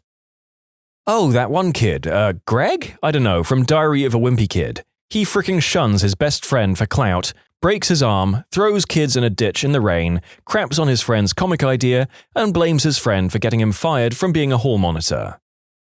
At the beginning of Megamind, when they were just school kids, Metro Man is literally responsible for turning Megamind to villainy by ostracizing and bullying him. It turned out okay in the end, but it's bothersome he never addressed or apologized for his behavior. Willy Wonka literally disfigured 4 kids on his factory tour, not to mention all the slave labor. Butthole pays Oompa Loompas with cocoa beans. That's definitely below the minimum wage. In the first Harry Potter, Dumbledore gets to the end of the year when they count up all the points to see who was the best house. Gryffindor are dead last and Slytherin in first place, like literally 150 points ahead. Dumbledore announces Slytherin is the winner, but then he's like, "Hold up, I've got a couple of announcements for the final tally. Ron is good at chess, 50 points. Hermione is smart, 50 points. Harry is low-key the bravest guy I know, 100 points. Checks calculations, Gryffindor and Slytherin are tied. And Neville was able to have a direct conversation. 5 points. Gryffindor wins! The little girl who lets out all of the dinosaurs at the end of what I think is the second Jurassic World movie. The dinosaurs are about to be gassed to death or something, and they make a moral decision to let them out, since they have a right to live and survive. So the little girl lets them loose, and almost immediately, the dinosaurs are released and kill a bunch of the villains in the movie. We're supposed to cheer, as the audience, I guess, that the villains are finally getting their comeuppance, but I mean these dinosaurs aren't sentient or moral like humans. They weren't killing bad people, they were just killing people, and the good guys unleashed human-murdering dinosaurs on the planet. Like, no crap. Within just a few short moments, people died when they let them out of their cages. Harry Potter being left to a known abusive family by a society of wizards has to be high up there. Actually, the whole of Hogwarts is pretty fricked up. They're so irresponsible. They literally teach kids how to basically make Rohypnol. And they sent Harry and his crew into a literal death forest where a powerful unicorn-killing wizard was hiding. Part of why I love/hate Umbridge so much. It's super effective when the lady comes along whose punishments are so fricked up, even by wizard standards. Umbridge is just such a perfect microcosm of petty, official tyranny. We've all met Umbridge in one guise or another, and the hatred people like that stir up in almost everyone is distilled into her character. She's like the platonic form of the parking warden who delights in seeing someone's car towed away. The bureaucrat who barely suppresses a giggle as your dream house has its planning denied. The port official who politely but gleefully informs you that at his say-so you won't be allowed to board the ferry to go on holiday because of a slight paperwork mistake. She's Orwell's proverbial boot stamping on a human face forever. She's the Vogons if someone made a serious take on the concept. She's the personification of the system triumphing over the individual. She's the meat grinder from another brick-in-the-wall video that homogenizes children into a uniform paste. Umbridge absolutely nails that whole archetype, and the fact that she's so memorable is because we've all met her. I dare say Umbridge is Rowling's greatest character, for the sheer hatred she instills in absolutely everyone. The Jedi taking children from their family and encouraging emotional repression. I just started watching Clone Wars recently, having missed it during the actual run. So far, I've seen at least 1 or 2 fake surrenders by the Jedi, and I was like, that's an actual war crime. You can't just do that. I mean, that's just a surefire way to make sure your enemy doesn't accept surrenders anymore and just murders you. Not just emotional repression as well. Many children are taken from distinct species, cultures, and traditions. They indoctrinate them into a cult-like order of mystics, teach them feelings are wrong, familial bonds are wrong, and fraternal bonds are wrong, carnal pleasures and vices are wrong, and suggest that abstinence is important. Preach peace and harmony, and teach them how to use a laser sword and mystic powers to enforce their peaceful ways and the ideals of the Senate. Jingle All the Way is a story about a dad who punches and lies to everyone he meets over the course of a day, only to steal a toy for his kid. As much as I loved the show as a kid and still like it now, I'm a lot older and more cynical. And I can't get over the plain and simple truth that SpongeBob is unforgivably annoying when you really think about it. He's an excellent cook and a good and supportive friend and generally a good soul. But overall? Yeah, I'm quite sympathetic to the living hell Squidward lives in on some days. The older I get, the more I understand Squidward. You either die a SpongeBob or you live long enough to see yourself become a Squidward. Have you ever correctly had a gut feeling to dislike someone who, on the surface, was a cool person that everybody else liked? What's that story? Content warning. A lot of these are going to involve a lot of inappropriate assault and some underage stuff. So if you're not comfortable with that, probably best to avoid this video. City Council hired another medic. Older dude with long hair, not that that matters. He was new to the scene, recently completing the course. Guy was awesome to hang out with. Went to the bar with the younger EMTs, played video games, etc. At first, I thought he was cool, but as I observed his work, I was his superior and did his probationary eval, I noticed something was off. At the private council meeting, I spoke openly about this in his 30-day review. I stated something was off. He didn't seem like a people person and generally the type that would do this job. They said that I had no grounds to state that he wasn't suited and that he did his job as described.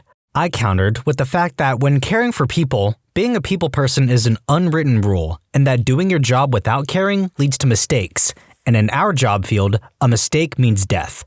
They weren't having it, so I finally said, look, in this job field, you need to learn to read people, and I'm telling you that something isn't right here. City Council told me that basically I was jealous because he got along with the EMTs. Honestly, I could care less. I'm not in this job for them. Fast forward a month and I get a call from an ER about an hour from us. They said that their report said the patient was administered 80 milligrams of drug X. The patient denied receiving it, and since they couldn't figure out why the heck the medic would have even given it, they ran a tox panel on him which showed that he did not receive it. The doc told me normally he'd let it slide as an error and asked me to speak to him about accuracy, but he felt something was off. I thanked him and after hanging up, pulled the trip sheets. Right in the run report, it has the drug, the amount given, and the time. I pulled up the narcotics log. It showed drug given and replenished along with the tag numbers. Next, I called a friend of mine who was a local cop and was off duty at the time. He came over and I opened the other medic's narc box. Sure enough, it had been opened and replaced. We then went through his logs for the past 2 months he had been working and located at least 12 times drugs had been given when probably not needed. I called the ER doc back and explained to him, and his exact quote, "Here's my personal phone number and our lawyer's number. I'll fax you over a written statement along with the test results. I'll see if we have anything on other patients he brought in." My buddy then called dispatch to tell the council members there was an emergency at the station and they need to come in. When they got there, we showed them all the evidence and what we suspected. Within 15 minutes, we not only had the DA approval, but also a judge sign an arrest warrant. Turns out the dude admitted to having a 20-year painkiller addiction. He ran out of sources, so he figured being a medic would give him easy access. He even told the judge he was worried that he would have killed someone just for the meds. At the trial, I was asked for what resolution I wanted. I told the judge, being a paramedic, I've seen how drugs change a person and that I don't hold him fully responsible.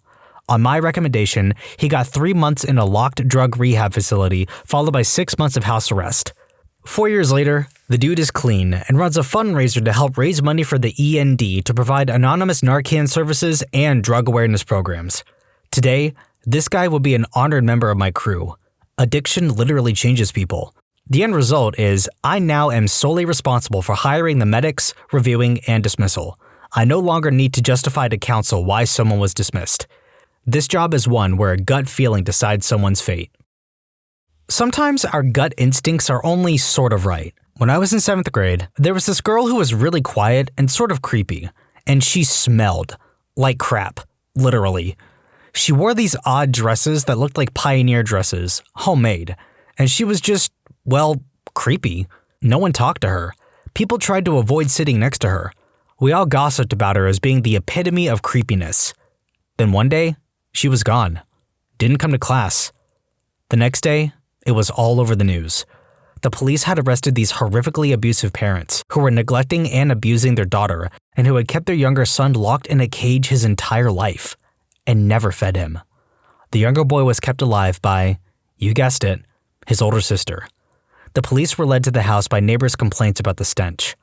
So this poor, smelly girl was suffering abuse from her parents and all the while sneaking food and water to her little brother, who was literally locked in a cage for years upon years, keeping him alive, and then coming to school where she would be avoided and mocked behind her back and sometimes humiliated. She was a weirdo, and our guts all told us there was something wrong there. but she was a freaking hero. Never heard what happened to her after the parents were arrested. Hope she recovered. I never trusted my ex-BF's uncle. I just knew he was trouble and had issues with him visiting or my ex visiting him. He was arrested in Florida last year for production and selling meth and hosting a prostitution ring out of his home. Later learned the ex partook in all the activities at his uncle's home. Apparently my gut was right about the uncle, but not about my ex.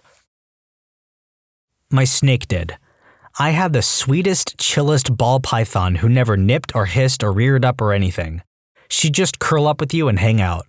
One day, a friend brought over some of his friends, and all of a sudden, my snake went nuts, standing straight up in her tank and hissing at one of the guys.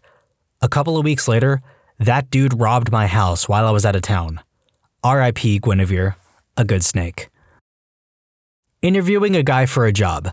Something doesn't feel right, but my interviewing partner really seemed to like him. We get to his portfolio of work, and I see my side project that I worked on alone as one of his websites. So I start asking him questions about it, what challenges he had, how the client was, etc. I let him go on and on. Then I say, I have to level with you. This is my work. You are showing me my own work. Look at the source near the footer. It has my website in the comments. He went ghost white, and I just sat there. After that, I coached him a little on how not to suck, and he left. We called the contract agency that sent him and let them know. My sister's first husband.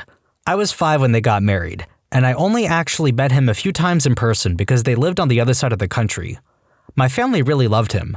He was charming, athletic, smart, handsome, financially secure, and seemed like a great dad when they had kids. Plus, he was never anything but nice to me. But I always sensed something shady about the guy. When I was in the 5th grade, I remember getting in huge trouble for a class assignment, an essay describing our families, in which I described him as a bad person, pretty much word for word, quote, "There's something I just don't like about him." It was one of the only times I got spanked as a child.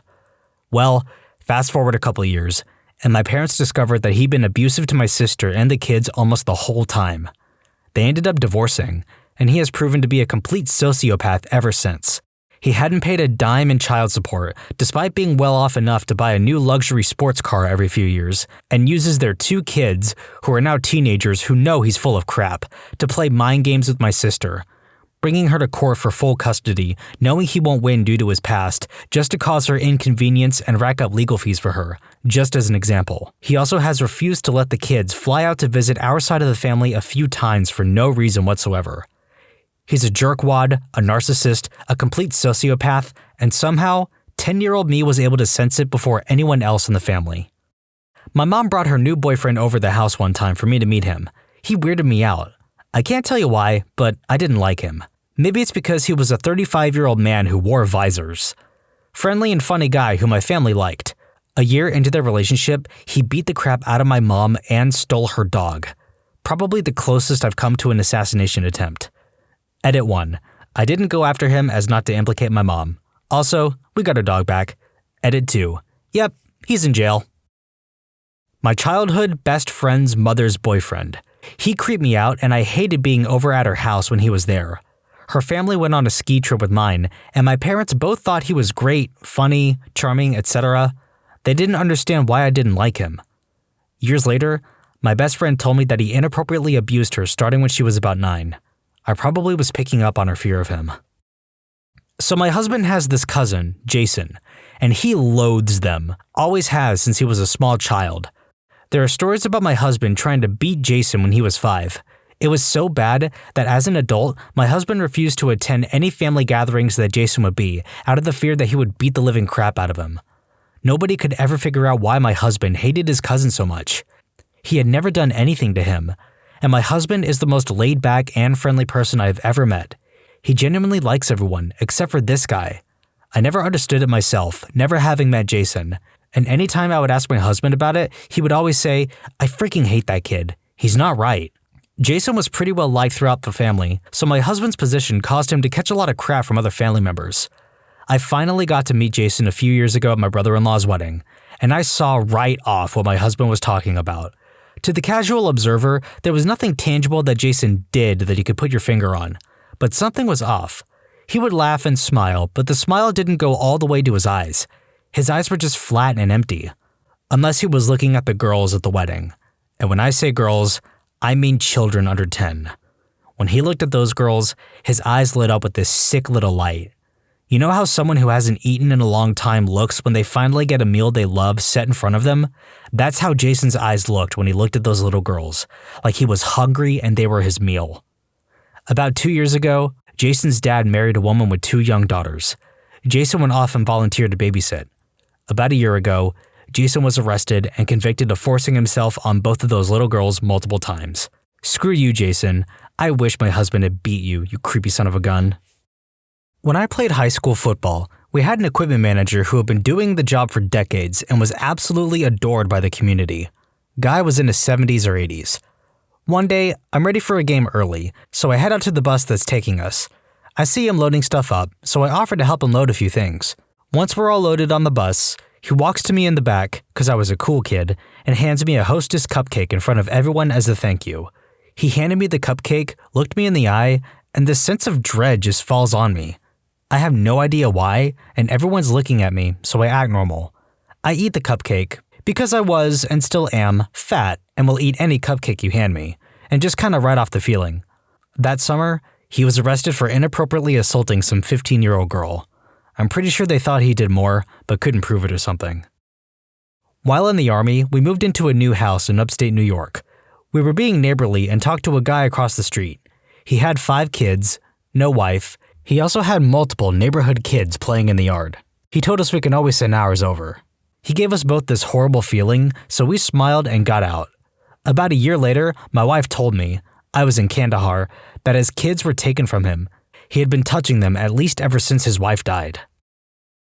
About 15 years ago, I worked in a small office, mostly men, all who I really liked. A new guy started one day, and instantly I had a bad feeling about him. I don't even know exactly why I felt that way, and all the other people seemed fine with him, so I did my best to be polite and find things to talk to him about. I was in my mid-30s. He was about the same or a little older, and we both had young sons, so I was able to find some common ground.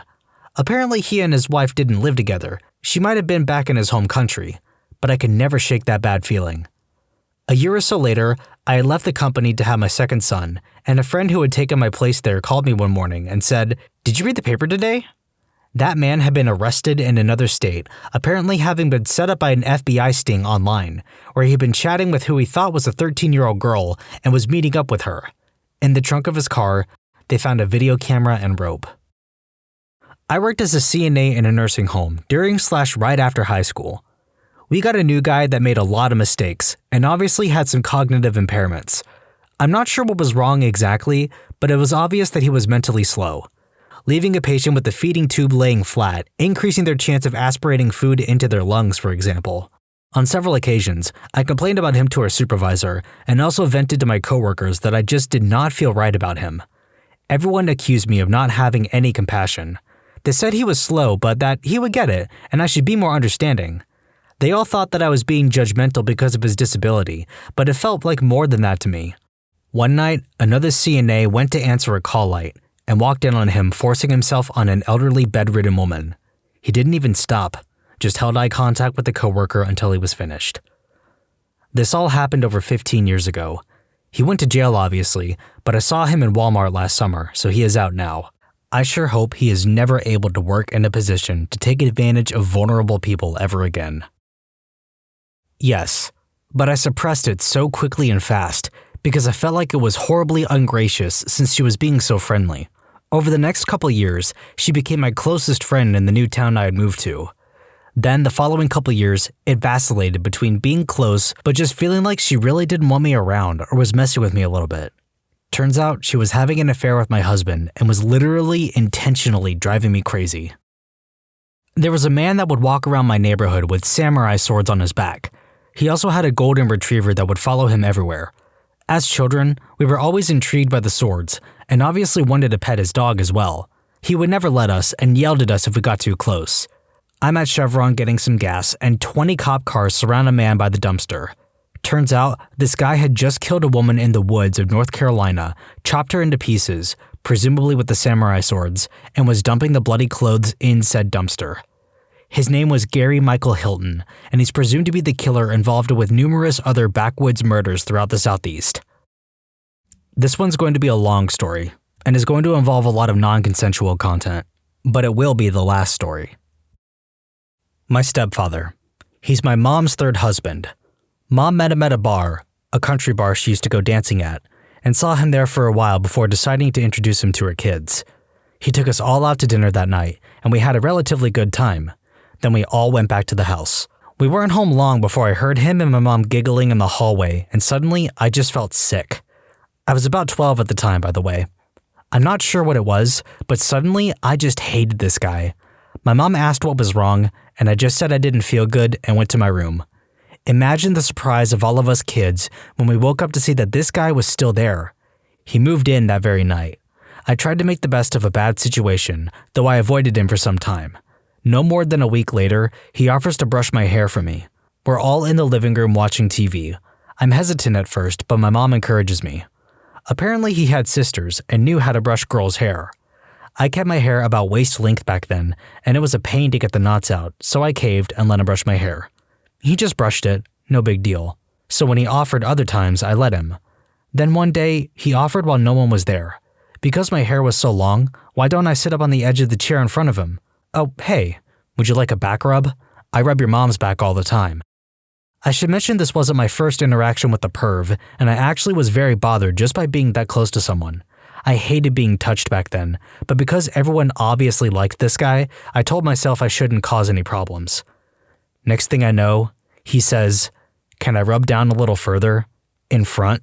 It's your decision. You're completely in charge here." Thank God I had the courage to say no. I avoided him for ages after that and didn't have the sense to tell my mom or my brothers. This guy proceeds to find ways to get both of my older brothers out of the house by the time I'm 15. He goes long periods of time, seeming to be a perfectly good guy, and then out of nowhere hits me with something pervy and horrid. Sophomore year comes up and we get our class rings. Well, these rings are not cheap, and we've always been fairly poor. My mom says I have to ask Jerk, name changed, not so obviously, for the money. I ask him to buy my class ring, and he says, "What's in it for me?" I go silent. My mom is right there. She innocently says, "She can bake you a cake." I'm good at baking. He's quiet for a while and has to think it through. Then he says, "Okay, but there are rules." I forget what all the rules were, stupid stuff mostly. But his final rule was, if you lose this ring, you get naked. What? This is an expensive ring. It's a lot of money, so you better not lose it or you get naked for me. My mom tells him to stop, but only half-heartedly. When I try to talk to her about it later, she says, "Well, I guess you better not lose it." At that point, I kind of figured I couldn't count on my mom for help. Over the years, I've learned she was messed with a lot when she was younger and has convinced herself that all men are this way. I love my mom to death, but it kills me that she believes this. He's never stopped being a total jerk. I lived with them until I was 20. I was very shy, and having a job was very hard for me. I tried moving in with my oldest brother to help him take care of his kid, but after 3 months I was asking to come home and once again got the "what's in it for me" response. I got to hear all about how he'd lived the past few years just for me and mom, bought us a house and everything, and how ungrateful I was. I came back to what was essentially a prison. I had my nephew with me at first, as my brother was going to give my mom custody of him. That is, until my stepdad got mad at him and kicked him hard. A 3-year-old little boy who hadn't done anything more than annoy him, probably by making noise. So mom calls up my brother and tells him to come get him because she's afraid to have him around my stepfather. Then, once he's gone, she convinces herself that he never did that. Finally, I met my first boyfriend. By this time, I'm 20. I had gotten 2 part-time jobs and he worked at one of them. I was hanging out at his house a lot and my stepdad got jealous. He decided to give me a curfew of midnight and said if I break it, then I'm out of the house and can't ever come back unless I sleep with him because he knows I can't be a virgin anymore. I was, so there was no excuse now. I cried to my boyfriend, and he told me I could come live with him. This was after we'd only been seeing each other for about 3 weeks. That night, I didn't go home. My stepfather called me and screamed, called me stupid, and I screamed back and told him how he'd made my life a living hell. An hour later, he and mom pull up with his truck full of all my stuff that he could put in it. He took my car because it was mom's and dumped my stuff right there, telling my boyfriend I was his problem now. I will never forget the smirk on my mom's face when she hugged me and I apologized for everything. She said she wasn't mad at me at all, but was proud. Apparently, I'd had the guts to do what she couldn't. Of course, not long after I left, he finally proposed to her and they got married. It's screwed up to realize that the reason your stepfather didn't marry your mom is because he wanted a shot at you first. Anyway, this is way longer than I meant it to be, but the point is that everyone who meets this jerk loves him. They don't know who he is, just that he's personable and relatively smart. But I never forget that first night when for no apparent reason, I just felt sick at the thought of him. Edit. There was an update post somewhere in the comments. It was too long for me to post here, so I just did it as a reply. The TLDR is, no, I'm not with that boyfriend anymore, but we were together 7 years. Yes, Mom is still with this jerk, but I never see him. She's afraid to leave him, but now that it's just the two of them, she sees it as her being the only one who has to tolerate his crap, and she's willing to do that for what she sees as financial security. She visits by herself, and no one questions why we don't go visiting there. Reddit, what did your parents teach you that you had to unlearn? Well, my grandpa told me that soda evaporates quickly, as in half the can in 20 minutes, when I was around 6. Took me like 10 years to realize he's been drinking my soda when my back is turned. I always drank my soda fast when outside or in hot places because of it. Wanting anything is selfish. Learning to undo this train of thought is the greatest feat of my life. It's still hard for me to attempt for first place in any form of competition. I always feel that someone else is more deserving, so I don't give it my all. If I do win, I'm always certain it was a fluke. This applies to my relationships in the worst way, too. I have a hard time dating because I'm convinced that if I date them, I would be taking them off the market and someone more deserving would be losing out. Or how I have a strong desire to be dominant in the bedroom, but I'm constantly guilting myself for wanting these things, so I either submit or beat around the bush. It doesn't matter what I want. I am undeserving, and to achieve is selfish and wrong. Screw that thought process. My mother told me that I had another middle name one day, Aloysius. I hated it, of course, but eventually came to terms with the idea. It was years later that she realized I had been writing an extra middle name on literally everything that required my full name, and asked me why I was doing such an odd thing. She had forgotten what she had done. When I told her, she laughed at me for about an hour straight, tears rolling down her face, laughing so hard she peed herself. Yeah, thanks. She taught me capsicum seeds were poisonous. They aren't. She really believes this one, though. Edit, yeah, I misspelled the name. You should have seen how I spelled it when I was 7. My grandfather thought it was hilarious to threaten me with renaming. He swore he would get my dad to change my name to Wolfgang Helmut IV if I misbehaved. I believed it wholeheartedly. Nobody in my family was ever named Wolfgang Helmut, and I am female. Could you imagine introducing yourself like that to people, though? You would have every right to put on the worst British accent you could and go, "Yes, hello, my name is Wolfgang Helmut IV. Charmed to meet you." My mother is convinced all clothes are too tight unless they are falling off of you. I looked like a ragamuffin for years until my rich sister-in-law pulled me aside and went, "Sweetie, I'm gonna take you shopping before you ever have to attend any job interviews looking like that." What food tastes like. Chicken is not supposed to be tough, dry, and chewy. Steak is not usually chewy, flat, and gray. There are more seasonings available than salt and pepper. Once I taught myself to cook, the world just opened up with new flavors and foods. It was the best. I personally resonate with this one because I love cooking and I wanted to broaden my horizons beyond just Southern American food where I grew up, and eating out of a paper bag every weekend is a treat. Once you open that door to a new culinary world, trust me, you'll want to try everything. To be a bystander, for lack of a better term. My parents are very against me standing up for others and even myself in some cases, and I had to learn that standing up for other people is the right thing to do. Also, how to pronounce cucumbers. For those of you wondering, they pronounced it cucumbers. Quantity over quality. Though my family was economically stable, privileged even, my parents grew up in poverty. So their way of buying was to buy cheap, which definitely should be taken into consideration, but ultimately, if the quality is not there, you end up spending more to continuously replace the item. We could afford to buy things of better quality that would last longer, but that's just not how they grew up. It still hurts me to spill $60 on a nice pair of shoes that will last more than a year, but I have since learned that I would much rather spend $60 this one time rather than getting 3 pairs of $20 crappy no-brand shoes that hurt my feet and fall apart every few months. That the garbage disposal will not trigger a nuclear reaction and blow up half the world within 5 seconds of being turned on without cold water running. That was a tough one to unlearn. I don't know, man. The way my dog reacts to it, I think it's gonna blow up. That you don't have to marry everyone you date. My mom was married 7 times and taught us that you never left anyone, no matter if they were horrible to you, took all your money, and treated your kids like crap, and that you could, quote, fix them if you married them. It took me a moving out and talking with other people to learn that is not normal and people break up all the time. Luckily, I never married any of those guys. They taught me to never disagree with anything. In my household, there was no such thing as no or why. Whoa, didn't expect this much of a response from the Reddit community. Thanks for the gold, strangers. I'm glad a lot of you are starting to be able to get over this bad programming and speak up if you disagree with something. Most parents want the best for you, and they do try their best, but they don't get everything right. Pretty much the same.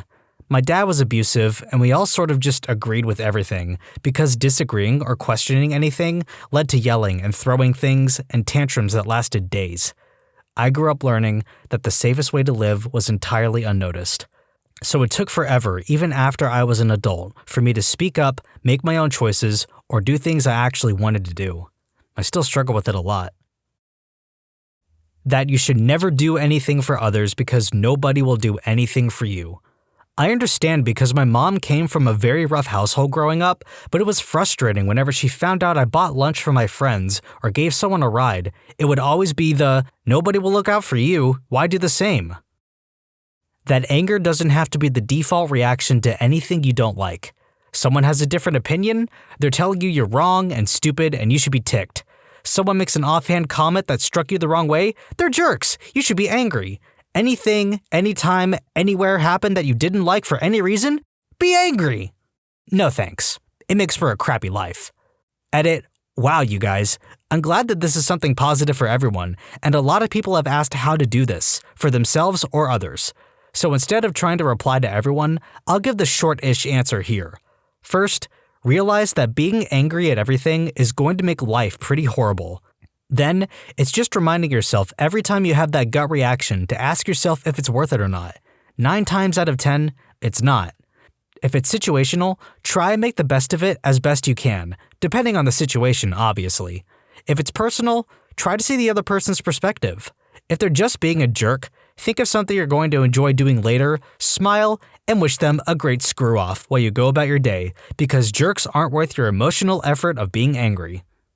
I just want to add that minor inconveniences don't equal the end of the world.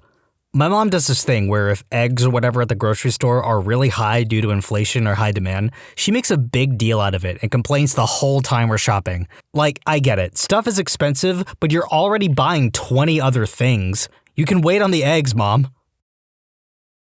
My dad thought it was funny to teach my sister, brother, and I the wrong names to things.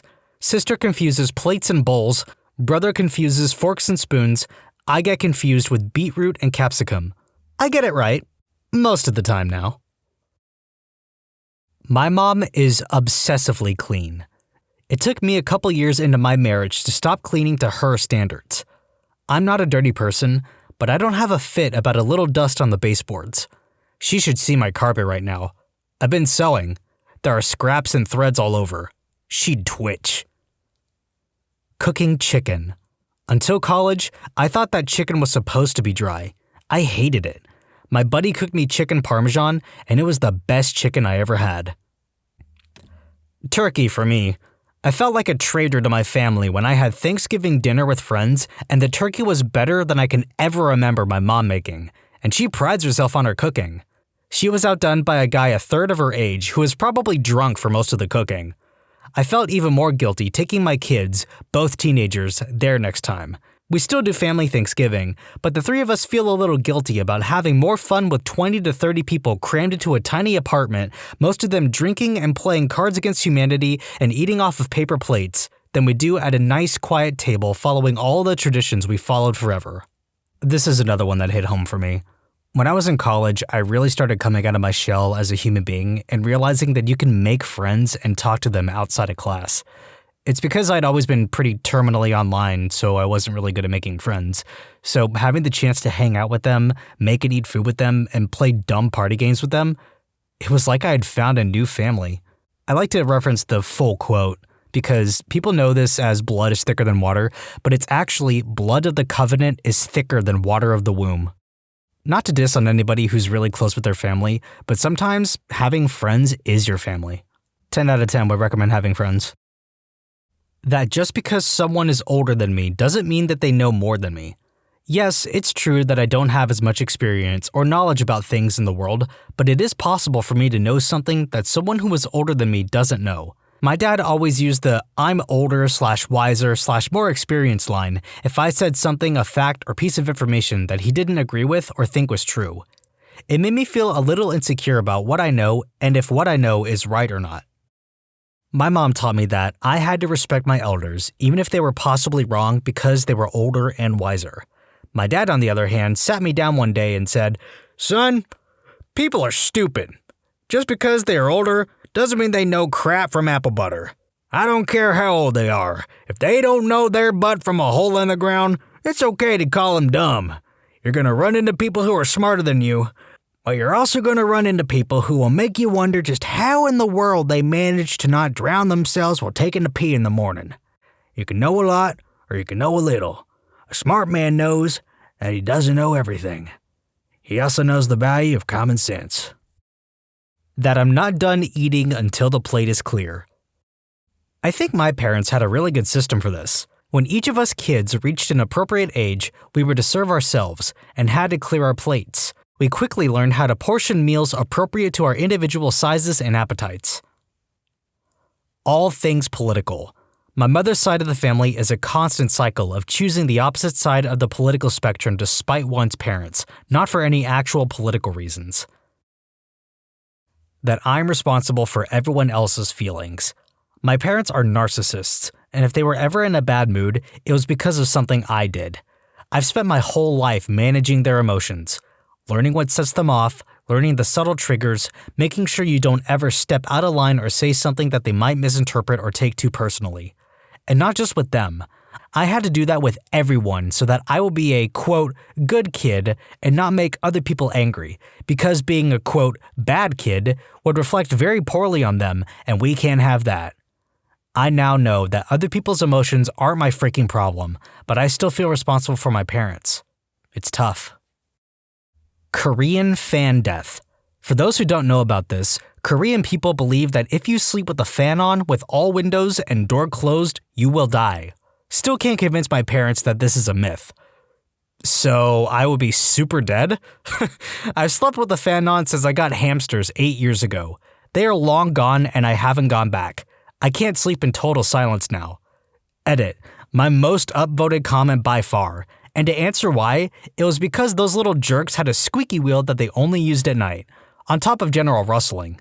Anyway, one of them killed the other, so the survivor was cast out into the wilderness many years ago. No, nobody believes me when I say this. It's always hamsters that die the weirdest deaths. I swear to God, you can't go 5 minutes without someone telling a hamster story, and they end it with like, "Oh, I boiled my hamster alive because he crawled into the pot while I was making mac and cheese." It's never a natural death. You never hear about a hamster growing old and dying naturally. It's always really, really weird. I do not have to say sorry for everything. I used to say I'm sorry for everything. Reached for the same cookie? Sorry. We had different opinions and you're frustrated? Sorry. Didn't grab the right bag of groceries out of the truck? Sorry. I said sorry for everything. Even when cashiers didn't have nickels to give me back a change, I apologized for me causing them that inconvenience. Unlearning that is still a struggle at times. It's times like this I am reminded of a wise man. Do not be sorry. Be better. Thank you, Kratos, God of War. that loud noises and roughhousing caused the cake to not rise when baking in the oven. Come to find out 20 years later, it was just a lie to get us to be quiet. Now that I think of it, they got quiet kids and cake. Scratch that, I'll remember this instead and use it in the future. That it's okay to want affection, and that it's not normal to be surrounded by fighting all the time. That I'm not a special snowflake. Being, quote, smart and talented stopped mattering around age 17, and it felt like a fraudulent cut-up until I learned how to work and apply myself. Shoutouts to all my gifted and talented kids with severe depression and anxiety, let's go! How to money. They never dealt with credit cards, student loans, etc. What they taught me was superficial, and some of their strategies put me deeper into debt. Took years, but dug out. My credit is great, and I'm actively saving every month. To always assume the worst might happen. My parents are conservative in every way, shape, and form. Like, no, Mom, just because I'm out having a good time with my friends and don't answer my phone doesn't mean that I'm dead. Now that I'm 100% independent, I'm learning that sometimes risk equals reward, whereas my parents had taught my siblings and I that risk usually leads to demise. I feel like I have to say sorry for all my commentary, but I really have a lot to say in this one. When I told my parents I wanted to go to a convention in another state with some online friends, my dad freaked and said that I would get trafficked. Like, there's a certain amount of risk that comes with flying in an airplane, being around people you never met in person, and being in a city, but you should expect your 24-year-old son to be a little more aware of what's happening than you think he is. By the way, had a fantastic time, and I'm going to another one with the same friends here in a few months. That men should be busy doing manly stuff, and that taking care of / entertaining the kids is women's work. Screw that. I hang out and do stuff with my kids every chance I get. What's the point of having them if you don't want to spend time with them? That you can always do better. Not that that's intrinsically bad, but when you don't learn to stop and appreciate what you've accomplished, you'll never be satisfied. Eat crappy. We never ate vegetables. Always starches and crap. So much processed BS. I'm 28 and finally have managed to restrain my palate to eat vegetables regularly. I do my best to eat plenty of veggies every day of all different types, and I'm very concerned with my health and fitness. Passing this on to my son is super important to me.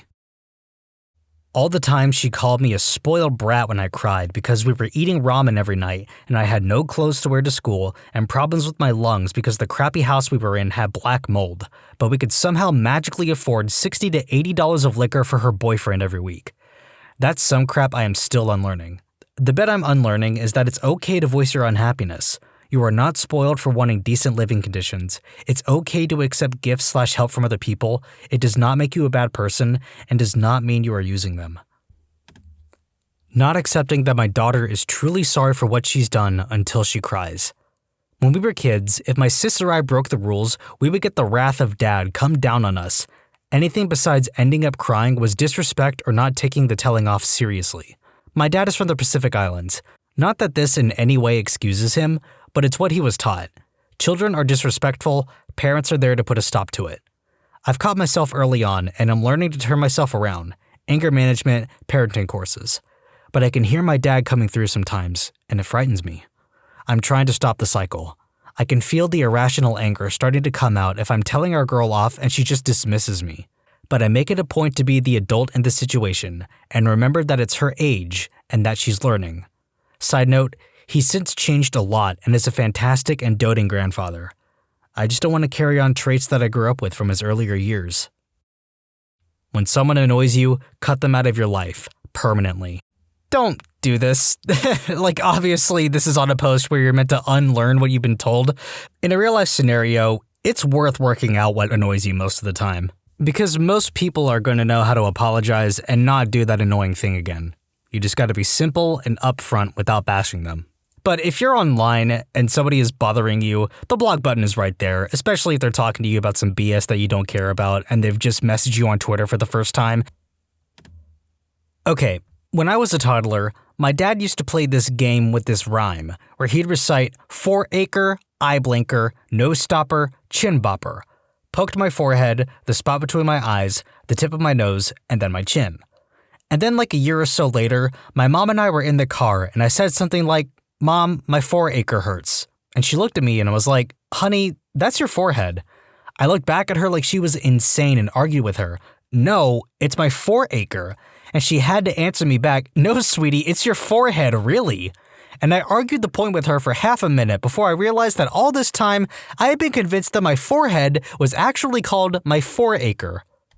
Let's end this on a long one. They instilled in me that all I had to do was go to college and get through it, and then I'd get, quote, my job that would pay $60,000 with benefits, and then I worked there until I retired, didn't matter what I studied or if I networked or pursued extracurriculars.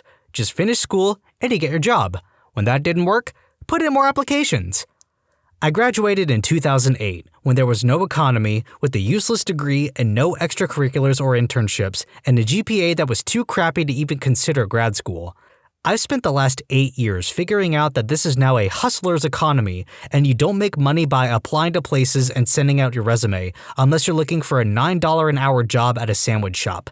You have to develop actual skills, be good at BSing, talk to people, keep your eyes and options open, be willing to expand your skill set, keep an eye on what skills are marketable, not be afraid to jump into something just because you've never done it before, realize that employer loyalty is a two-way street that is permanently closed and has been for years, etc. Every good job I've ever had has come from a lead that a friend has given me. None of them have come from shotgunning my resume to every pyramid scheme in the Craigslist classifieds. Basically, I had to learn this entire skill set and mindset that was completely alien to me, and unlearn the notion that you just step off the graduation stage with your bachelor's in English and start courting job offers from all the places that are eager to hire a guy whose main selling point is that he's literate, like extra literate. What's something that's common knowledge in your workplace that will be mind-blowing to the rest of us? Disclaimer, this thread was made 11 years ago. Please use discretion if you decide to follow any advice given in these responses. There's a good chance that it's incredibly outdated by now. With that being said, let's move on to the video. For example, I'm not in law enforcement, but I learned that special units such as SWAT are just normal cops during the day, giving out speeding tickets and breaking up parties, contrary to my imagination where they sat around waiting for a bank robbery to happen. The fajitas at Chili's aren't actually sizzling. They have a sauce called, quote, sizzle sauce that you spray over the hot food so it gives the illusion that it is sizzling. When you have an IV placed, there isn't actually a needle left in your arm. The needle is taken out and a tiny, flexible plastic tube is left in. So many people think that they are walking around with a needle in their arm and are afraid to move it around. Chemistry grad student. Safety regulations happen when EPA inspectors come by, not any time else. Casino dealers are not out to take your money. We live off tips. We want you to win. Strawberries are picked by hand. It sucks. 2/3 of Staples' annual profits occur during the 2 to 4 week period of back-to-school shopping. Technical writer. Lots of people work really hard to write all those electronics manuals that you don't read. Also, manuals are considered legal documents. If a client injures themselves following a set of bad instructions, the company can be held accountable. If you're going to the dentist to get work done, fillings, crowns, etc., and you use cocaine, tell your dentist. Cocaine use, within the 24 hours or even more, plus dental work equals medical emergencies and often death. So, moral of the story, don't do coke and then get a filling. Or just don't do coke in general. I feel like telling people not to do hard drugs is pretty good advice. If you knew just how much money was dumped down the drain in emergency medical services for non-emergent calls and straight up BS, your head would explode. I work in a rural system, and I've seen people burn more money in a year than they would ever make in their entire lives on EMS that they aren't paying for. This is for routine or made-up stuff. I just remembered this from my days as a car salesman, and I have never been happier from being fired from a job than the day my sales manager said, "You're a good guy, but this isn't going to work out." To see how much that used car really is, look for a sticker. Ours were red, on the windshield, and look for a number. Example, 191-377-499. The first and the last two numbers are the model year. The numbers in the middle is the price that the dealership sets. Anything above that is going to be commission for the salesman. Haggle accordingly. If you make a lane change on the highway and cut close in front of my big rig, you aren't making me mad. You are scaring the crap out of me.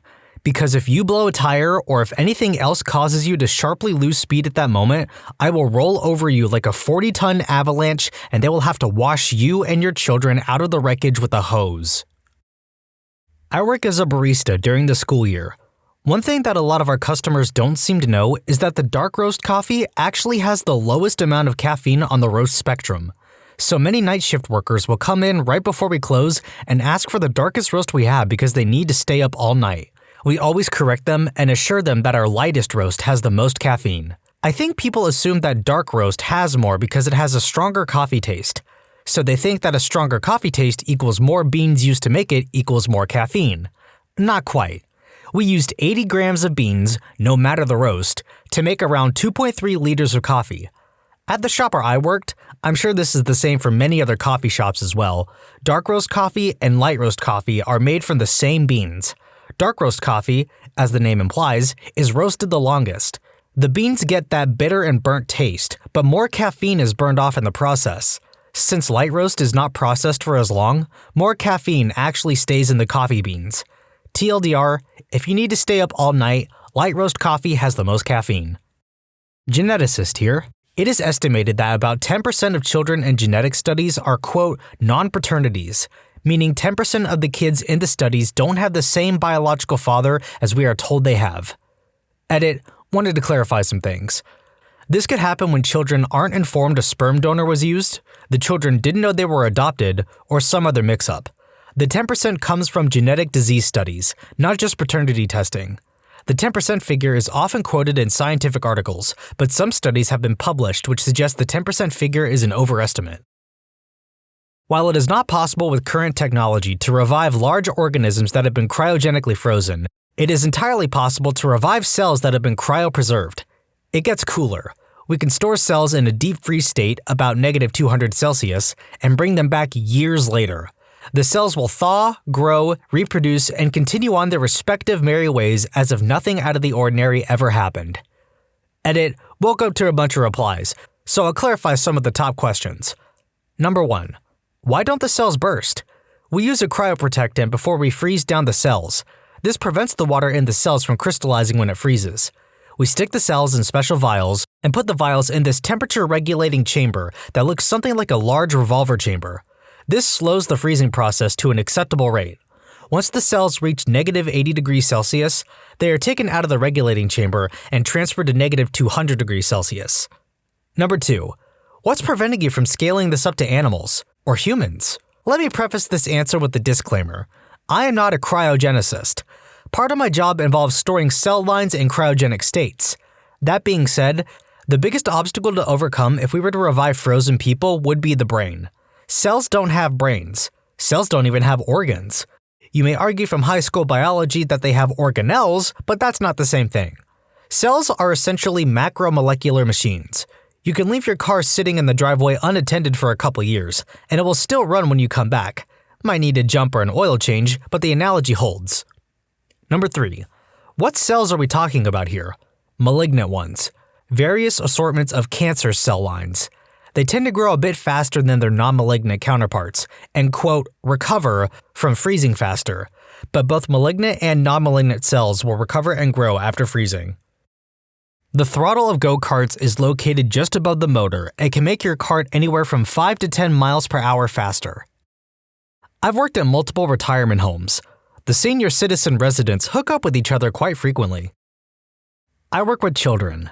In regards to potty training, kids are more likely to be able to go if their feet are on a flat surface. If you don't have a potty chair for them, give them a step stool or a box or something so their feet don't dangle. Helicopter auto-rotation is something designed for and tested during helicopter development. The Helo is able to perform various maneuvers, fly forward at X speed, turn left/right at X speed, Y bank angle, etc., without engine power. Helicopter pilots routinely practice these, and not just pray the aircraft comes to the ground softly if power is lost. The reason a lot of military units have massive budgets is because the defense funding system works on a use-it-or-lose-it system. We may not need our full budget one year, but we're a deploying unit that is deploying next year and will need it then. If we don't spend it all by September 1st, the fiscal year starts October 1st, When the new budget comes out, we will have reduced funds. So units frequently spend all the money they are allotted in order to have guaranteed funding for when they need it. If the system didn't punish units for being frugal and made it easy to acquire funds needed for training and equipment, we could reduce spending quite a bit most of the time. 90% of professional brewing is cleaning things. Beer is simple and a naturally occurring substance. We just make it easier for the yeast to do their job by monitoring temperatures, anticipating problems, and cleaning. It's honestly hard to add to this thread. It's common knowledge where I work. For instance, opening a tank of fermenting beer to quote, see how it's going will probably make you pass out from CO2 inhalation and worst case, kill you. We frequently get drunk college students on tours asking if they can go inside a tank of beer. No, you will die.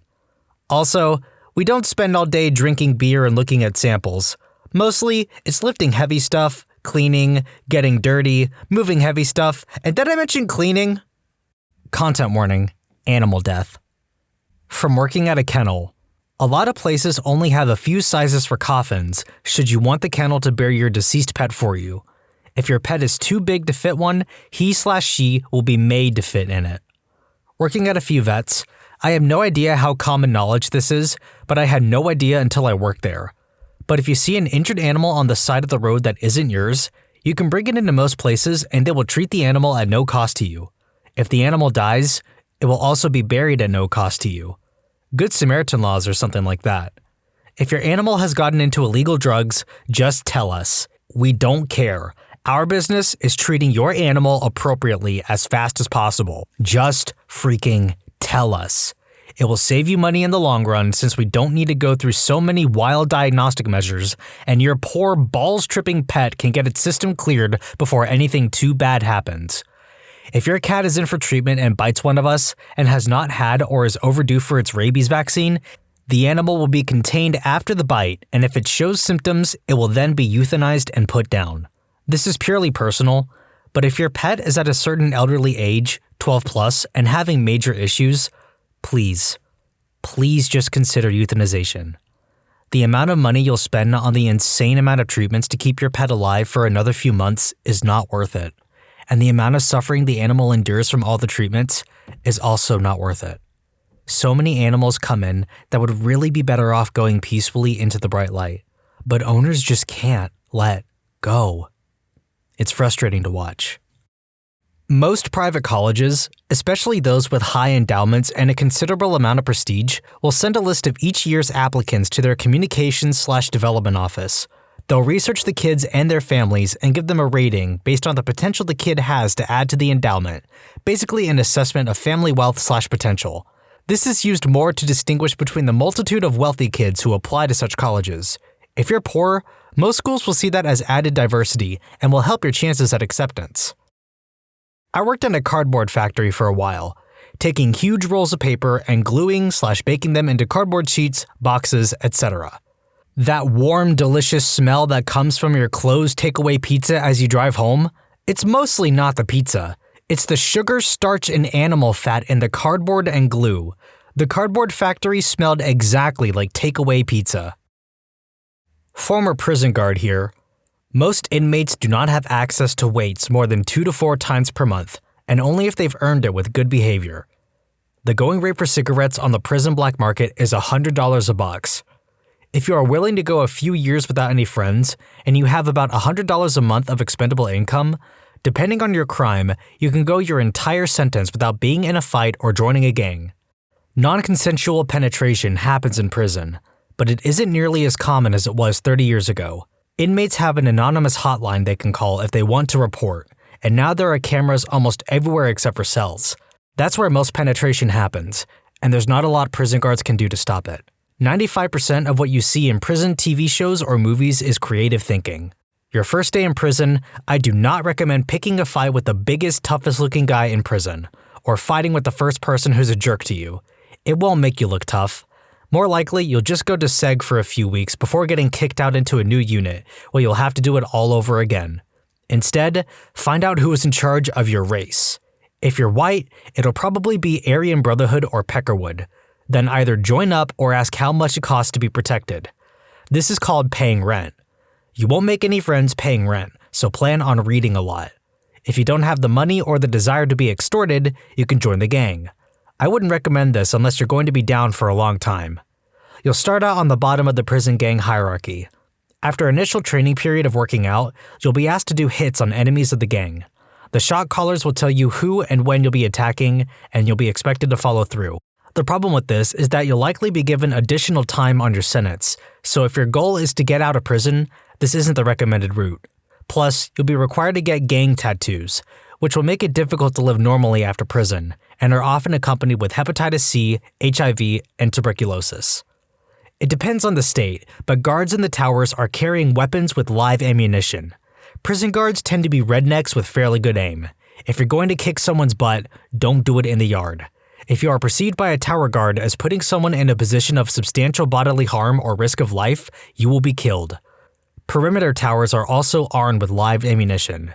If you are going to try to escape, your best bet is tunneling out or stealing a guard uniform or impersonating a staff member, etc. Over the fence will probably get you shot, unless you have friends who have bribed the guard in the tower. If you're in for anything inappropriate, you're gonna have a bad time. TLDR, don't go to prison. It sucks. Wendy's actually cracks and cooks a fresh egg every time you order a breakfast sandwich, and the chili does not come out of a can. Yeah. I see you, Wendy. I see you commenting on that Reddit post. You're not fooling anyone, pigtails. Lie to me all you want, but we know that fresh, never frozen beef is a cover-up. What next?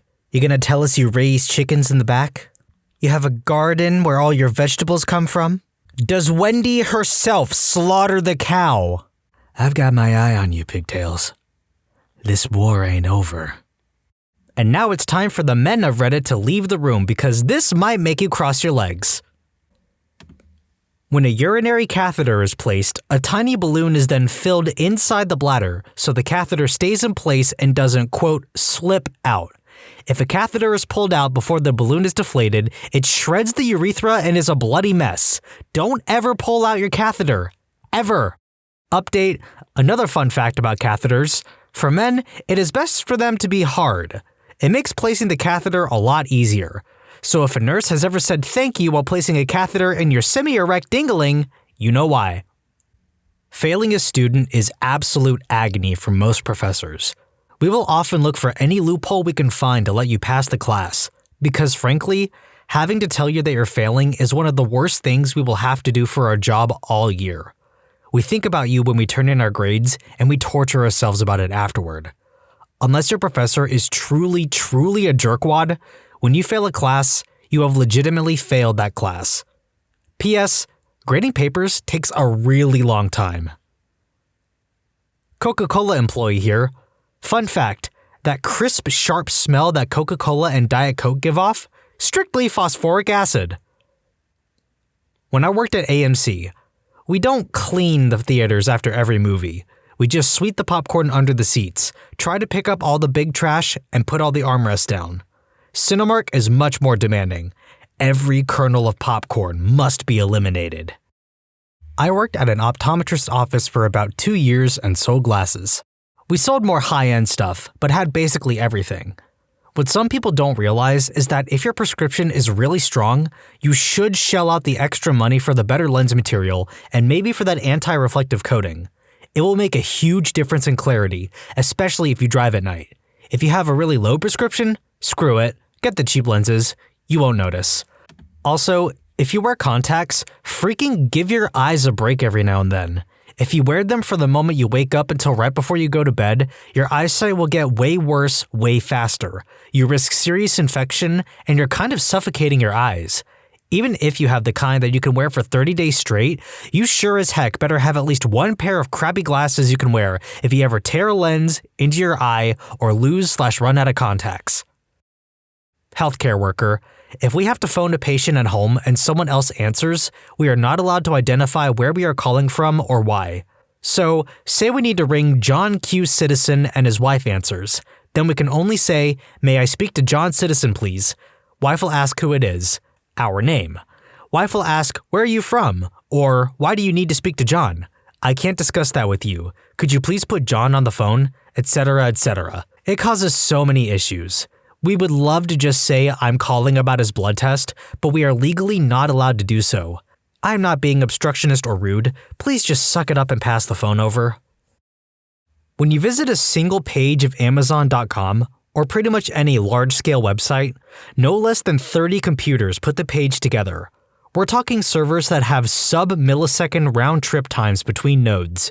When they reboot, it takes an hour to refill the cache, so all results from those machines are discarded until 99.9% of the results are instant. At Outback Steakhouse, they will prepare your food however the heck you want. They'll put your sirloin in a blender if you want. Get creative. Edit, I think Outback owes me a gift card or something for all this free advertising I just gave them. I can confirm this. I once ordered a BLT, which isn't on the menu, at Outback Steakhouse, and my waiter asked me what I wanted on it. I was dumbfounded. I'm just a cashier and don't have the power/authority/ability to do most of what you want or expect me to do. I'm gonna end this on an extremely long, extremely unnecessary inkjet cartridge rant. I work for a major ink and toner remanufacturer. Guys, really, just stop goddamn printing stupid stuff. You don't need it. You are getting raked over the coals, even by me selling remans to you at 40% off. A 5,000 milliliter bottle of our most common ink costs us $120. HP 60s are our most common cartridge. They will only hold 6 milliliters. 6! We sell them for $10. Also, those cartridges are garbage. For the love of everything you find holy, stop buying HP's junk. They are made to fail to make my job harder, and since they fail on the consumer too, they just make their lives harder. Why keep giving money to a company that is actively malicious towards you? Buying an inkjet printer that is an ink tank style system will save you countless dollars and headaches, if it is a Canon or Brother. Lexmark and Epson are made to self-destruct and are also less cost-effective than Brother or Canon. These new HP 950/951s self-destruct. The 564, 920, 940 didn't, but HP made those all to be miserable to operate when using remans. For many integrated printhead carts, or drums in the case of the toners, you pay a premium to replace the printhead each time when you don't need to. HP 21, 27, or 56 carts have a page counter on them of somewhere around 2,200 to 2,500 pages. I've had older 56s stop working for customers due to the page counter before the printhead wore out. My test machine doesn't check the page counter, so it could give me a perfect print, but the actual printer will check the counter. Also, in those 21, 27, 56 cartridges, HP changed the composition of the ink to where it pretty much destroys the printhead. These make my job miserable at times, but I have worked it out to have about an 80% success rate on them now. Lexmark, Epson, and HP, and Kodak, but I'll have self-destructing cartridges. Epson for a while had self-destructing printers. Lexmark also installs a process called LexBCE that makes your print spooler dependent on it. Good luck. Lexmark are the highest cost to operate printers by far, the least reliable/lowest quality, and the most scummy company out of the bunch. Brother are generally the least expensive and have the least issues because they keep things simple. An inexpensive to operate Brother will suit most any home consumer's needs. I am not being paid by Brother. I just like that they are the least crappy to the consumer. Honestly, the only time I recommend something other than Brother is when my customer wants to print photos. Then I recommend a Canon ink tank style system. The current generation are the PGI 225/CLI 226, and they are good little cartridges, and I have sold hundreds, and can count the chip failures on one hand with fingers to spare, and even those shocked me. Now please Canon, don't make me look like a fool. If you can find an old HP printer that took the 45 or 78 cartridges at Goodwill or wherever for cheap, it's probably worth the investment to grab it. Yes, the 60s are quote cheaper, but the 45's OEM are about 35 for 42 milliliters of ink, where the 60s are about 15 for 6 milliliters. You are getting conned hard on quote cheap ink. I'm looking at you too, Kodak. Lexmark and HP send out firmware updates without your knowledge that disable your ability to use aftermarket products that are entirely legal to use. Remans are, counterfeits are not. I'm sure it mentions it in that EULA you didn't read. My job is far, far more complicated than just shoot some ink into it, no matter what those stupid advertisements from HP claimed. Everything gets electronically tested, cleaned thoroughly, tested again, filed under vacuum, and tested again. Quote, just shooting ink into it works about 1% of the time if the cartridge just ran out of ink.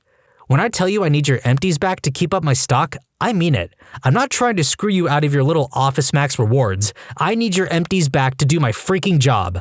Finally, one of my good friends works at a big box office supply store.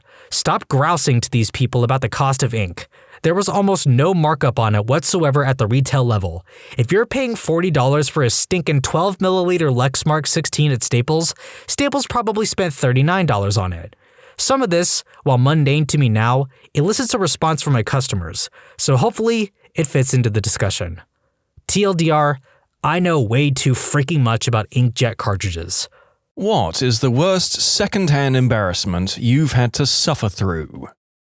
I was in a class with about 50 other people when this really nice quiet guy stood up and started to play Gangnam Style out of his phone and started doing the dance with a wide grin on his face. Nobody laughed, so he sat down after about 10 seconds of singing and dancing, and the lecturer proceeded to carry on with the lecture. Gangnam Style, frickin' hell. That brings me back to some bad memories. I worked in the ad industry, and every company suddenly wants to be in and go viral with Gangnam Style. A few good months after it hit its peak, those hours pleading with clients that filming their employees doing the dance was a bad idea, Lord help me. Yeah, he showed up to all the other lectures as usual for the rest of the semester, but just didn't really say anything. He was always quite reserved, so I didn't really notice a change in his behavior. Looking back on it, I do feel sorry for him because I used to listen to that song every day, and maybe I could have offered him a sympathy laugh, but at the time I thought he just looked like a bit of a member. In middle school, a kid decided to don his karate wear and break a brick for a talent show. This intense music starts playing and he comes out, bows his head and hi-ya! Hits the brick. It doesn't break. He tries a couple more times, it remains unperturbed. He stomps off the stage in tears. I'm sure to console him, people told him, nobody will remember this in 10 years. It's been more than 10 years. I still remember him as the kid who couldn't break the brick. Stuck on a cruise ship for 3 days after my friend proposed to his girlfriend on the first fricking day, and she said no. The same first night she made out with a random guy in the hot tub. I'm honestly not sure how devastated my friend actually was, but it was intensified by the fact that he had drunk himself insensible by 2 p.m. every day, which would lead to him going to beg her to get back with him. At one point, she was sitting on the new guy's lap at the bar, and he grabbed her hand and confessed his love for her, for what must have been the 5th time in 2 days. It was a constant battle of trying to pull him away and convince him to either go to sleep or come with us to another part of the ship. He is a good friend, so I felt terrible for him because that was super crappy on her part, and tried to help him all he would allow, but it was awful to watch. And by the end of the cruise, it seemed like the entire boat knew what had happened. When I tried to bring it up with my girlfriend, who was on the cruise with me as well, days after we got home, she straight up refused to talk about it, saying that it was painful enough at the time, so we never need speak of it. I mean, honestly, it sounds like that was a good relationship to get out of if that's how both parties behaved. Some commenters expanded on this theory below. Was the proposal an attempt to save the relationship? Guys often propose when they feel the person slipping away from them. A common case is a girl wanting to back away from any serious commitment, but the guy actually wants it. I feel like this isn't 100% of the whole story here. No story that makes someone out to be that much of a victim is 100% the whole story. Like, I'm sure it was super messed up, but every situation has 2 stories. I think on a ship, each story is called a deck, actually. Have this uncle who's extremely cheap and once took us out to dinner. After he got the bill, he asks for the menu again and takes out his calculator and starts double-checking the bill prices and menu prices. This goes on for 15 minutes while the waiter patiently waits next to the table. At the end, he realizes he forgot his wallet and asks us to pay. I don't think I've ever tipped that generously. He didn't forget. No crap. We have printed tip suggestions ranging from 18 to 25% with the amount the tip would be and the total your bill would come to at the bottom of our receipts at my job. They're mainly for people who don't want to calculate it in their head or people from cultures that don't tip. But some people really believe that you have to tip one of those exact amounts and want to speak to a manager about being swindled. Even when we explain that they're suggestions, they somehow think they're requirements. Airline pilot here. The captain and I had a guy from another airline riding in the jump seat between us in the cockpit of a US airline jet. The captain was a bit of a blowhard loudmouth and decided to make a comment when he saw an Air India plane. You know, what I hate most about Indian women is the big red dot on their forehead. The jump seater said, "My wife is Indian," and produced a photo from his wallet of his family, including his Indian wife with the bindi on her forehead. The captain only made it worse while he squirmed by asking some crap like, is she from Eastern India or Southern India? Because I'm referring to the ones from… And my mind was cringing so horribly I blanked out on the rest of the conversation. Oh, so he wasn't a racist, just a regular racist. Recently went to a wedding where the groom had 5 or 6 different groomsmen, and they all gave a speech. The first few were pretty good and funny. The last guy that went tried way too hard to make it funny. He started off with some lame cliché joke about how the bachelor party was crazy and that they'd never talk about it again. He actually paused and waited for laughter, and not a single person laughed out of over 150. Then his hands started shaking and he kept losing his place. I think he eventually gave up after about 2 minutes of torture and just said, "To the bride and groom." It was horrific. Was at a friend's brother's 21st and was standing around talking with some other guys. On the driveway, a bunch of girls were dancing to the music. It was a really chill night, but it was about to get a lot chillier. The guy next to me said to the guy on the other side, "How about the rack on that blonde chick?" The other guy replied, "That's my daughter." The first guy mumbled something and left at a brisk walk. It can be worse, believe it or not. My significant other was helping his mum reminisce by looking at her old sports team photos from when she used to play hockey. Significant other and his mate both point and go, "Whoa, who's that one?" And of course, it was her. She was apparently really flattered by it though. I mean, Freudian complexities aside, it's just nice that the person gave their mum a nice esteem boost for a while. Probably a good thing that the friend was there to place the blame on. When I was in the 7th grade in Texas history class, we had an in-class assignment in groups of 3 that required us to read a passage from the textbook and then summarize it in a skit for the class. I was grouped with a good friend who we call Karen and a girl who was known for being really socially awkward, who we will call Janice. Janice was that type of socially awkward girl that tried really hard to be cool, but failed miserably while wearing a Naruto headband every single day. Our passage was about cattle herding, and for some reason Janice got it into her head that it would be hilarious to hum the Star Wars theme song, but instead of regular humming, moo it. She wanted to moo the Star Wars theme song at the end of the skit. She tried to convince us, but Karen and I did not want to get destroyed by our classmates, so we refused. When it was our turn, we completed our skit and started to head back down, and Janice looks at us and screams, "Please!" And we both just shook our heads. She burst into tears and explained to us that she wanted to do something cool for the performance, but we refused, so could she just please do it on her own? The teacher told her to go ahead. Janice, still sobbing, stood in front of the class and mooed the entire Star Wars theme song, but the tune was unrecognizable since she was sniffing and gasping in between moos. So we all just kind of sat there for a solid 5 minutes watching this girl in a Naruto headband bawl and moo. 2 stand out from one high school English class. A dude got called out by our teacher for plagiarizing while he gave a report in front of a class in a book we read. In particular, she asked what "in lay thinking" meant, and he stood there for a good 10 seconds of silence before she lectured everyone on not copying from other sources. Another kid in our grade died from taking too many substances. He was pretty popular and his death shocked the school for a good while. Several of his closest friends were in this class. The day after his death, our teacher was out sick and we had a substitute. Naturally, she called out this guy's name during roll call. That hushed the class to the point of searing awkwardness, and some guy started sobbing. You could still see the slow dawning horror on the sub's face. You managed to trigger a cringe that had been blocked by my mind since it happened in 1997. Holy crap. 7th grade, a kid 2 grades above us died in a car accident. It really shook up the small town as he was a partying drunk and he and his friends went driving. Very much one of those can't happen to our town kinds of things. Cue roll call in social studies the day after the funeral. A kid in our grade shared a very common first name with the kid who died. Teacher says, "James?" Before James can even say "here," frickin' Isaac yelled out trying to be funny, How can he be here? He just died. Absolute silence. I mean, what the frick do you say to that? And in case you haven't cringed into oblivion yet, this was the day that the dead kid's sister, who was in our grade, returned to school. She was going to take more than the week and a half to recuperate, but liked being around friends to help her get through it.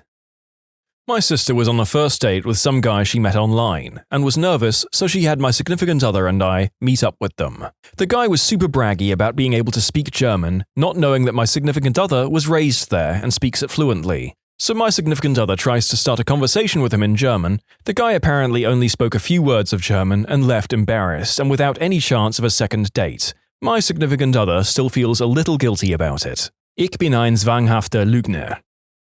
Watching a friend be punished by their parents. It's so frickin' awkward. Oh my god, when I was 7 or 8 at a friend's house and he said crap while we played Mario Kart and his mum heard from the other room. She pulled him over her knee and started to give him a smacking on the rump. So I immediately tried to leave and the mum said, "Don't worry, he deserves this, you can stay." I was really weirded out and left anyways. As I closed the door behind me, my buddy was giving me a look that I'll never forget. I have a friend, Jake, who's partially deaf and he has hearing aids to help with that. We're cameramen and we were live streaming a college basketball game. We wear headsets to speak through the crowd and he has to take his hearing aids out to use it. He and I were taking a break during half-time and an old man who had a bag of candy, already weird, right, walked up to us and offered it to Jake. Jake, who still had his hearing aids out. Jake accepts this as the man giving us a bag of candy when in reality he just offered a piece to each of us. Yep, plenty weird. Jake just walked off with the candy bag, munching away as the old man helplessly tried to follow him through the crowd, yelling, No, I just meant to take one, Jesus Christ! I was uncomfortable in so many ways, I just walked away from the situation. Sounds like I need to get a fake hearing aid so I can just grab stuff and go. Actually, no, that would be morally condemnable. Tempting, though. I was on a train going between London and Manchester, UK, and went to use the bathroom. The toilet at the end of the carriage was disabled accessible, so it had a wide curved door that automatically opened at a steady and slow pace. About 20 to 30 seconds to completely uninterruptible retracting in a semicircle to allow wheelchair access to the carriage. If you've travelled on these trains before, you'll know that to close the door, you enter the stall, push a button to close the door, then when it's finished closing, you press another to lock it. Someone had not told this to the lady in the loo. Just as I arrive, another person coming from the other direction pushed the outside button to open the door, and it started its inevitable arc. For at least 30 excruciating seconds, the button pusher, myself, and eventually everyone sitting in the packed commuter carriage behind, who was facing in our direction, got to see the woman bend up from the seat, reach and hop to the other side of the cubicle, and desperately pummel the door, close, and lock buttons inside. Pants around the ankles the whole time, white bottom flashing. At a merciless pace, the door opened fully, contemplated its life, and then closed on the pitiful image within. The button pusher and I looked at each other, said nothing, and went back to our seats. I've seen this happen before. The poor guy got revealed like some crap prize on a game show. You'll never expect what's going to be behind door number 2. It's a guy going number 2. I'm usually the subject of first-hand embarrassment, but this time, a local radio station I listened to hosted some kind of Christmas charity event, where the DJs stood outside some kind of children's charity drive and talked about it to the people giving donations. They'd been playing music in between, asking people their names and talking about how much stuff they'd given, like, "Thanks to Dave from Cityville for the $300. Say hi, Dave." Dave, hi, you're welcome, happy holidays, bye. The cringe begins when a guy named Josh comes in to give some money to the charity. The DJ? Wow, Josh has given us $3,000, the most generous donation of the day. Josh. Yeah, haha, I did. So how much do you have now? DJ. Thanks again, Josh. I think that puts us at 10,000. Josh. No. I mean, after what I gave you, how much do I have? DJ. We have $10,000 in donations. Josh. No, I mean, what number did my donation put you over? At this point, I've gone from confusion to realizing what Josh is trying to get the DJ to say. I'm actually facepalming for him. DJ? Well, before you donated, we had about 8,000. Josh? No, that's not what I mean. DJ? I don't quite know what you're getting at, Josh. Josh? Get it? Now you have over 9,000! DJ? What? Josh? Get it? After what I gave you, you have over 9,000. DJ. Yeah, I don't. Like, there's this show called Dragon Ball Z, and the guy in it, he says over 9,000. Oh, right, yeah. All right then. Basically, a guy donated thousands in charity over the radio to just get the DJ to say, we have over 9,000. I'm pretty sure they didn't get the joke, and he tried to explain it to them. I don't remember a lot of the details or the exact amount, but I'm pretty sure the guy donated in the thousands.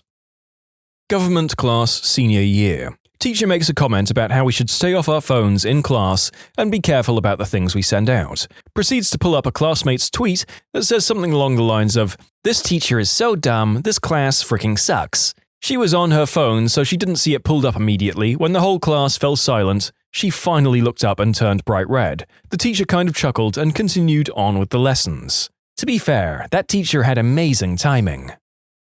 I always get this when I watch guys hit on girls unsuccessfully. One particularly painful example was a good friend of mine who is not the best when it comes to flirting, and he had just come out of a long-term relationship, so safe to say he was rusty. At any rate, he makes a beeline toward this girl. I try to intervene and assure him it will not work out. She was seeing someone, and her friend told me that my friend, currently making moves towards her, weirded her out a little. I pleaded and pleaded with him to just refrain from doing it, but he was having none of it, as he thought I just wanted to take a stab myself. Anyway, I watched helplessly as he moves towards her, slides up and attempts to hold her hand. She looks mildly scared, so he says to her in a fairly loud voice, "Don't worry, I'll hold you." At this point, I have to look the other way as I'm actually dying of embarrassment for him. She then slowly starts moving away, looking quite fearful, and then briskly walks outside. He comes back over and asks if he should go for her friend instead. Just remembered another story from the same guy around the same time. This time he had managed to pull, and he was cracking onto this girl and she was reciprocating, putting her hands on his leg, giving him the occasional kiss. Anyway, he gets incredibly smashed, and we're walking with a group of friends to another bar. The woman in question is walking behind us with her friend. He says incredibly loudly, "I am so in there, bro. 10 out of 10. Easy." She's obviously well within earshot. We arrive at the next bar, and she comes up to him and says, "Were you talking about me?" I've never seen someone look so on the spot. He stammers some answer about not meaning it like it sounded. At any rate, safe to say, this killed the vibe for a bit. She sort of distances herself from him. Undeterred, he continues to drink and attempts to start up conversations with her. Feeling a little bit freaked out, she asks her friends to leave.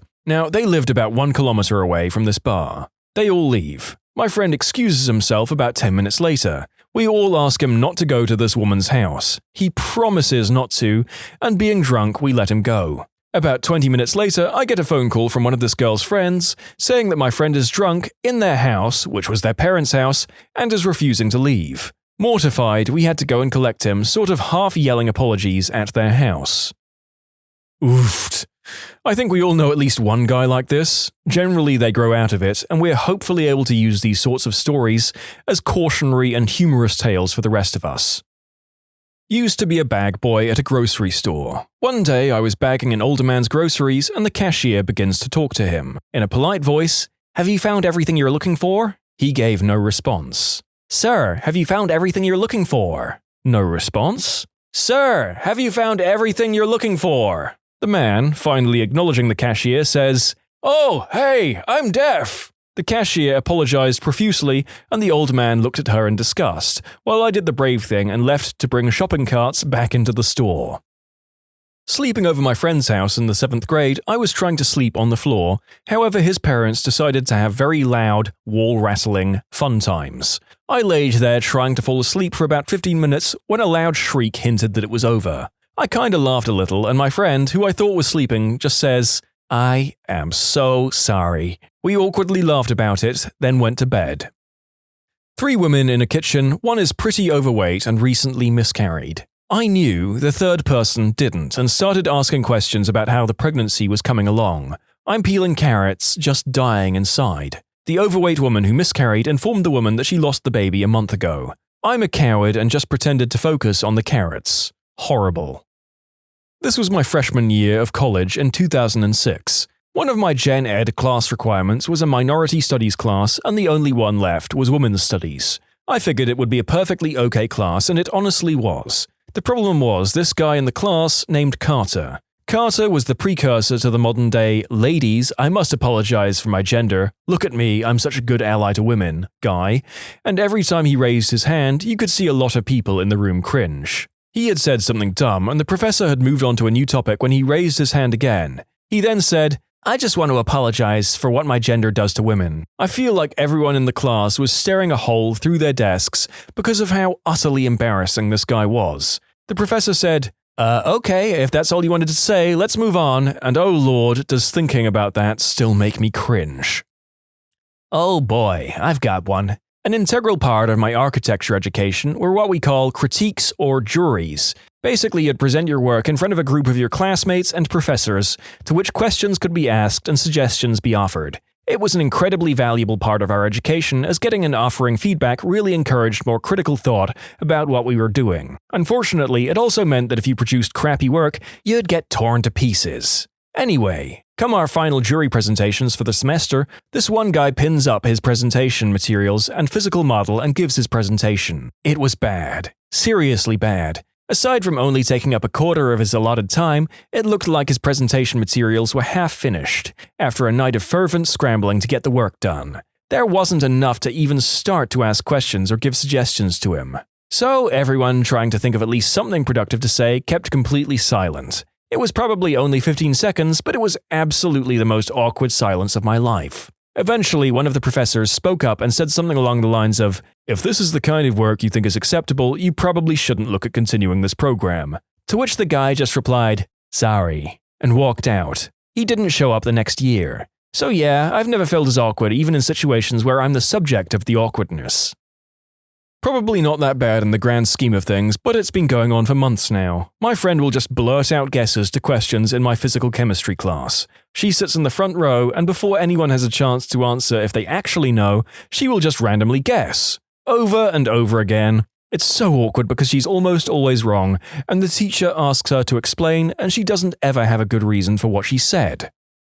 Watching pallbearers lose control of the coffin they were carrying down a steep set of granite church steps after the funeral was over. An ice or sleet storm took place during the funeral service, so the steps were slick. Several pallbearers went down as the coffin landed on the granite steps and slid the rest of the way down to the sidewalk below. Fortunately, the lid didn't open, but we all felt badly for them as the look on their faces showed they were mortified.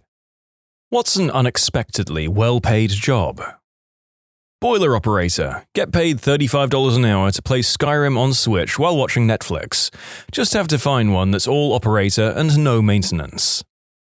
Which state do you work in? It's really hard to get a job as a boiler operator, especially without a license. I just wanted to chime in. I got hired as a boiler operator in Hawaii. Pay started at $38 an hour, and I didn't need any license or education. We did all the training in-house. Hello? Yes, I'd like to apply to be your assistant. A job in Hawaii? I'll be there as soon as I can. I work at home as a closed captioner broadcaster on the news. I make my own schedule and make between $35 to $65 an hour depending on the job. Large investment to get started, but significantly worth the payout.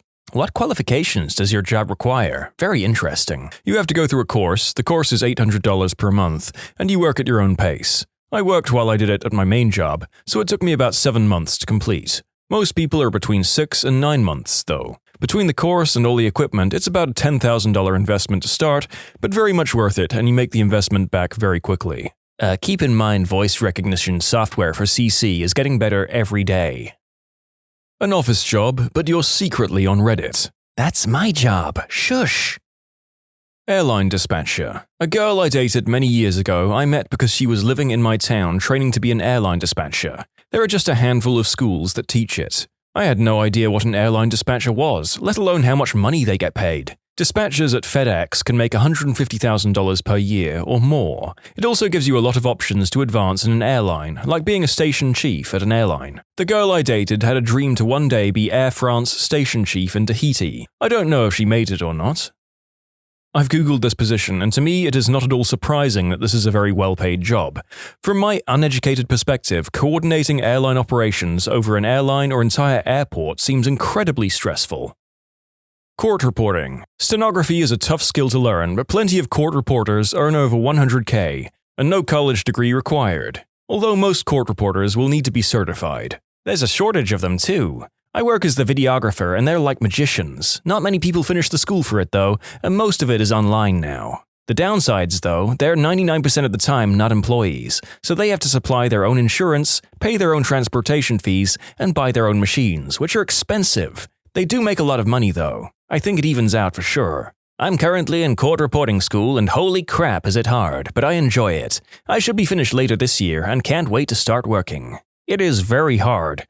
And then you can get out there and feel overwhelmed for a while. But stick with it, there's such a need right now. Fun career, and you can do so many different things. My mom's been a court reporter for maybe 10 years, one of them freelance. She got a job with a county judge. She gets like $60K salary and only has to go into work when her judge has court 2 to 3 days a week. She also does a lot of freelance transcribing that brings in bank too. Definitely a stable career, would recommend. I'm a stenographer and have been since I was 17. I also transcribe police interviews. In the last week, I've heard 1. A man describing in graphic detail how he dismembered his teenage daughter and buried her. 2. A man detailing how he did his 7-year-old daughter a favor when he committed the unspeakable act against her. 3. An 18-year-old graphically describing her home invasion and the terrible things the intruders did to her. 4. A murder case involving the nitty-gritty of stabbing wounds. I'm squeamish and get all queasy hearing the wound details. And 5. A coronial inquiry into the burning death of a firefighter. Plot twist, I only worked 3 days last week. Technical writing. If you have the ability to take complex technical information and simplify it according to the reading audience, you can make well over 100K annually. People ridicule English degrees until they find out how much can be earned as a technical writer.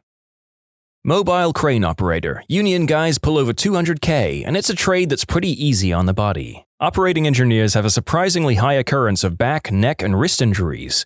They do make a ton of money, though. Knees, too. Those cabins and large machinery are not made for comfort, although I hear newer ones are a big improvement. Can confirm. OE for 10 years and have many issues with carpal tunnel, back pain, knees, and so on. I regularly worked 12 to 20-hour shifts, though. It's not uncommon to run equipment that has no AC. Once ran a drill in Southern California where the heat in the cab was around 140 plus around noon. It sucked so bad. We started work at 1 a.m. to get enough time in the day. Anyone that runs equipment long enough has endless stories of misery and pain. Yet, I miss it so much. I don't know if this is true in other cities, but train and bus operators in Boston make bank. I've rarely met a higher paid, less engaged group of employees in my life, and I work in recruiting. I have a friend who's AmITheA bus mechanic. He makes so much money, he can retire at 45. Plus, if you put in 20 years, you get a pension of half your pay for the rest of your life. I fix hospital beds. Will be making 100K within my first 2 years with full benefits. I also have full control over my hours. Power linemen make bank. Not a lot of people even know about it. Insanely dangerous job though. 2 linemen died in our small town because some person or family didn't shut their breaker off when they hooked up their generator while they were working on it. Electricity is freaking terrifying, and sometimes even the smallest things missed can have major consequences. Just for clarity, the situation was during a natural disaster and sleep depravity was most definitely the root cause of the deaths. Linemen were working and barely sleeping for a week straight before backup could come. But the lack of sleep in itself is a major danger, as is the weather they sometimes work in, or the electricity itself. Linemen take safety seriously, but one thing going wrong can end in disaster, even something as simple as flipping a wrong switch or forgetting a single piece of safety equipment. But as far as things go, electricity is probably one of the last things on Earth you want any accident with. I drive machinery in a coal mine in Australia. I make about 170K. Even our new trainees are paid pretty well, about $48 per hour. I think it ends up being close to 90 to 100K. Easy money for sitting on your ass in an air-conditioned cab. Longshoreman. If you're a senior member of a union, you make absolute cake, 180K plus a year. Yeah, it seems anything involving very heavy machinery is a good, dependable way to make a solid amount of money. Wish I'd figured that out earlier in life. Becoming a locksmith changed my life. Well paid, and I get to help people out. I love it. Self-employed cleaning services. I don't know exactly what to call them. My parents started getting paid $35 an hour cleaning a community center to $50 from cleaning offices. My mum started it, and then my dad joined in to help her with the hours and taking care of the house and kids. Eventually, my mum got good contacts and started cleaning the offices of managers from factories, Sacramento politicians, and stuff alike. Can't express how proud I am of my mum. She turned all those crappy Hispanic cleaning lady jokes into something bragworthy.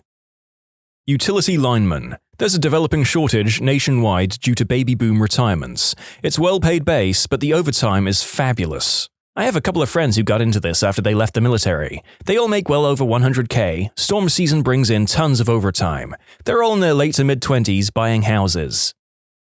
UPS drivers can make close to 100K if you stay there long enough. Blew me away when I first heard that. My uncle was a UPS driver in Maine for 30 years. He had to quit due to an unrelated injury, but I'm pretty sure he was making high 80K to low 90K before that. Some of the happiest people in society too, especially if you're single. How so? You know the old jokes about the mailman being your dad? The UPS are those guys. Yeah, it's really good money, but there are some negatives. The worst is that you're in a truck with no air conditioning that is mostly sealed up if you're in the back. In Florida, that's freaking miserable. Also, they have polyester uniforms. Other drawbacks include your route for the day gets put together by some fricking optimization program that parcels out minute by minute how long you're going to take. It does not take into consideration traffic jams, finding parking spots inside of a busy city.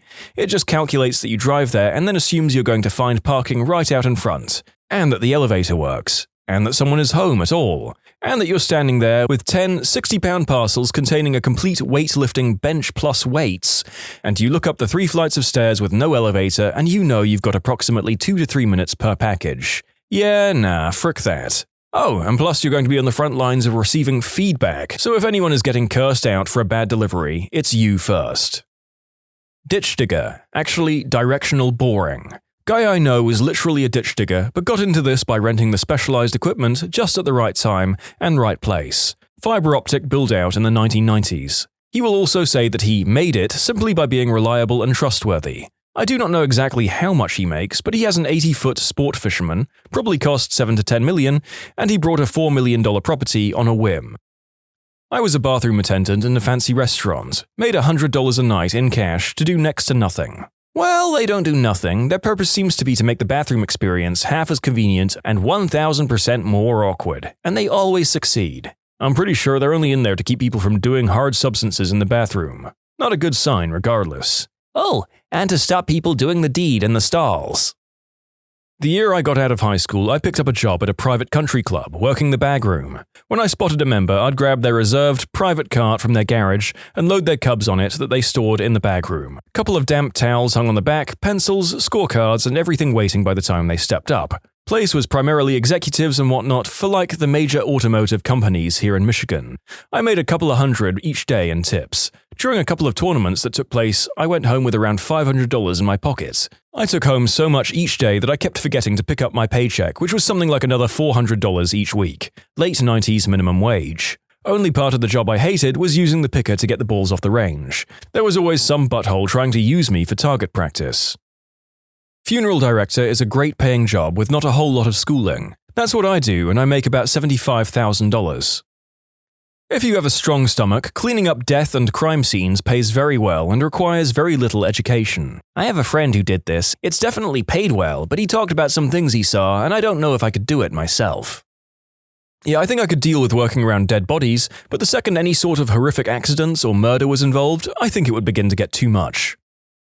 There is a job in my country where you're paid something like 10,000 euros per mission to touch newborn chicks and determine whether they're boys or girls. The ones near me must be really bad at their job because they seem to have like a 50% success rate when we buy chicks, so we may as well leave it up to chance. Well, there's also that part where you put male chicks in a grinder all day.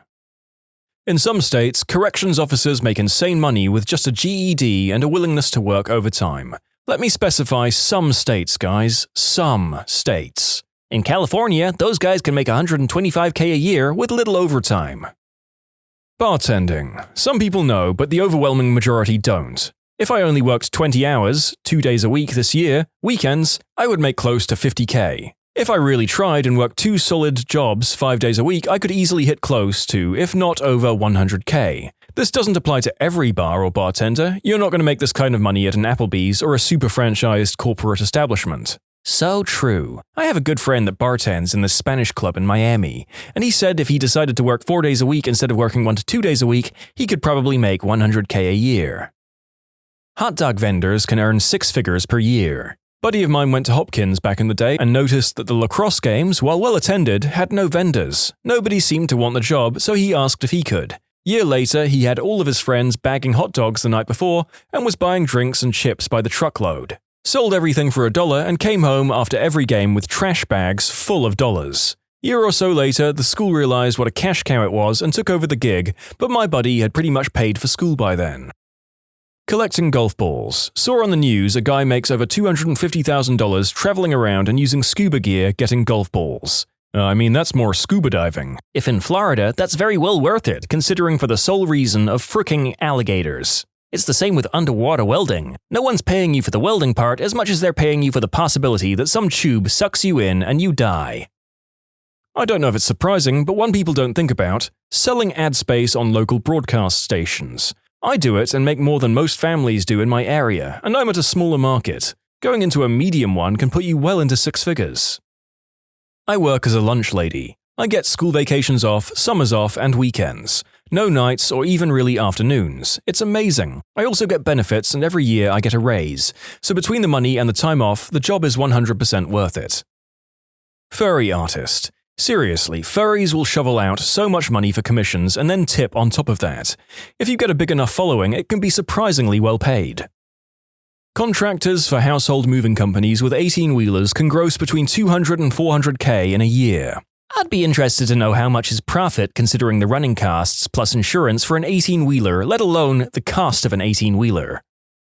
Train driver for London Underground. Heavily unionised industry and London's dependency on the network means they've been able to demand an enviable package. High base pay, high rates over time, and travel passes for the family.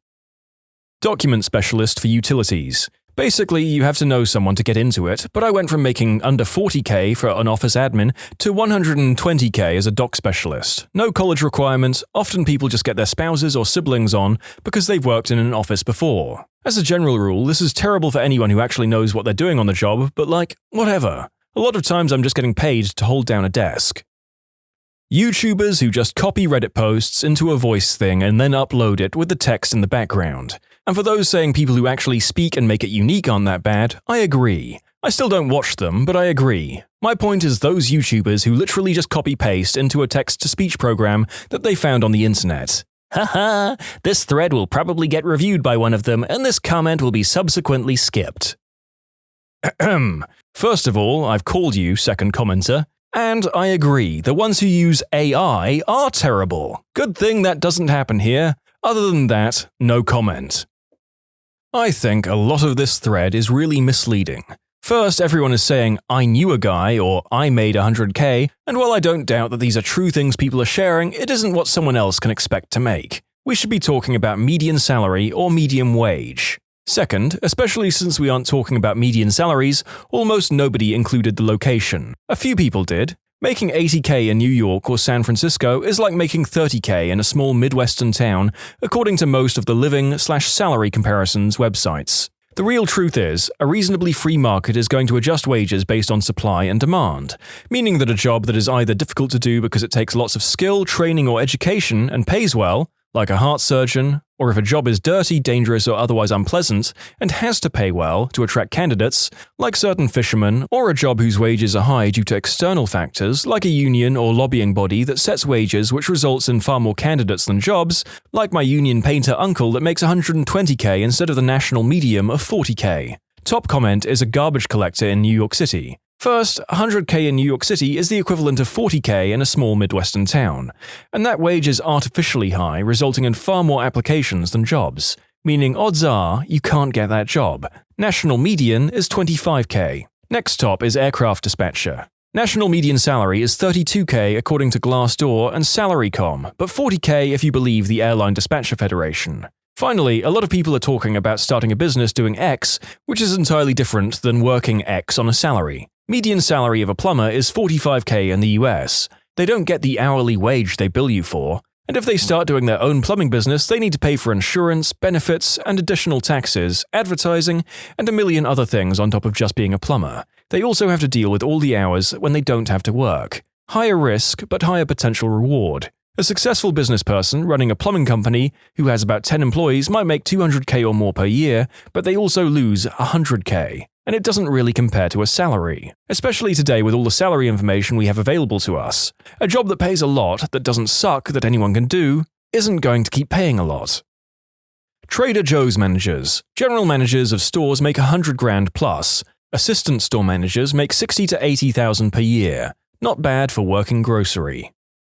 Scrum Masters in software development industry. They're paid six figures for basically setting up meetings and being cheerleaders. They don't have any responsibility for delivery of work, and they don't have any work beyond what I described. My Scrum Master is a little bit more valuable than you describe, but it is an odd thing worth pointing out in this thread. He's not a useless toady. Half of the value is having a single point of contact for "what's going on?" type questions, so that the workers can work and the need-to-knowers can get the information they need to know.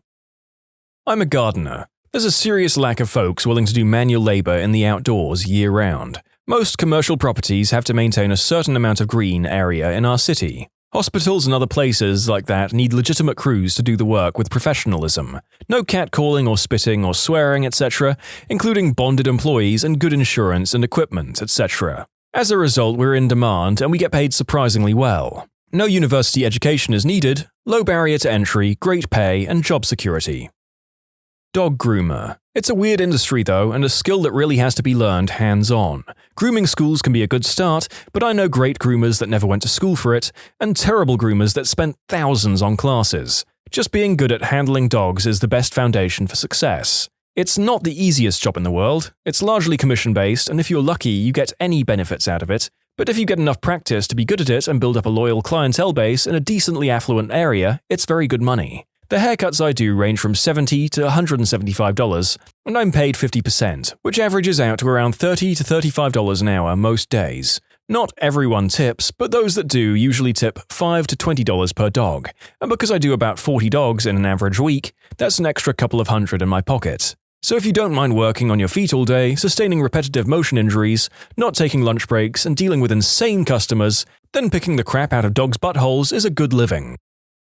San Francisco Poop Patrol, a 10-person team, and all they do is go around the city and clean up human feces, which is apparently a problem there. They make around $80,000 a year, plus pensions and benefits, which bring the total to about $150K. Not even kidding. Let's go scoop poop. But it's in San Francisco, one of the most expensive cities in the country. Yeah, $80K is still really struggling in San Francisco. Some of those people pooping in the street make $80K a year. Underwater welding pays a tremendous amount. The only one I know personally retired comfortably in his 40s. Given how dangerous underwater welding is, I'd say the pay isn't surprising at all.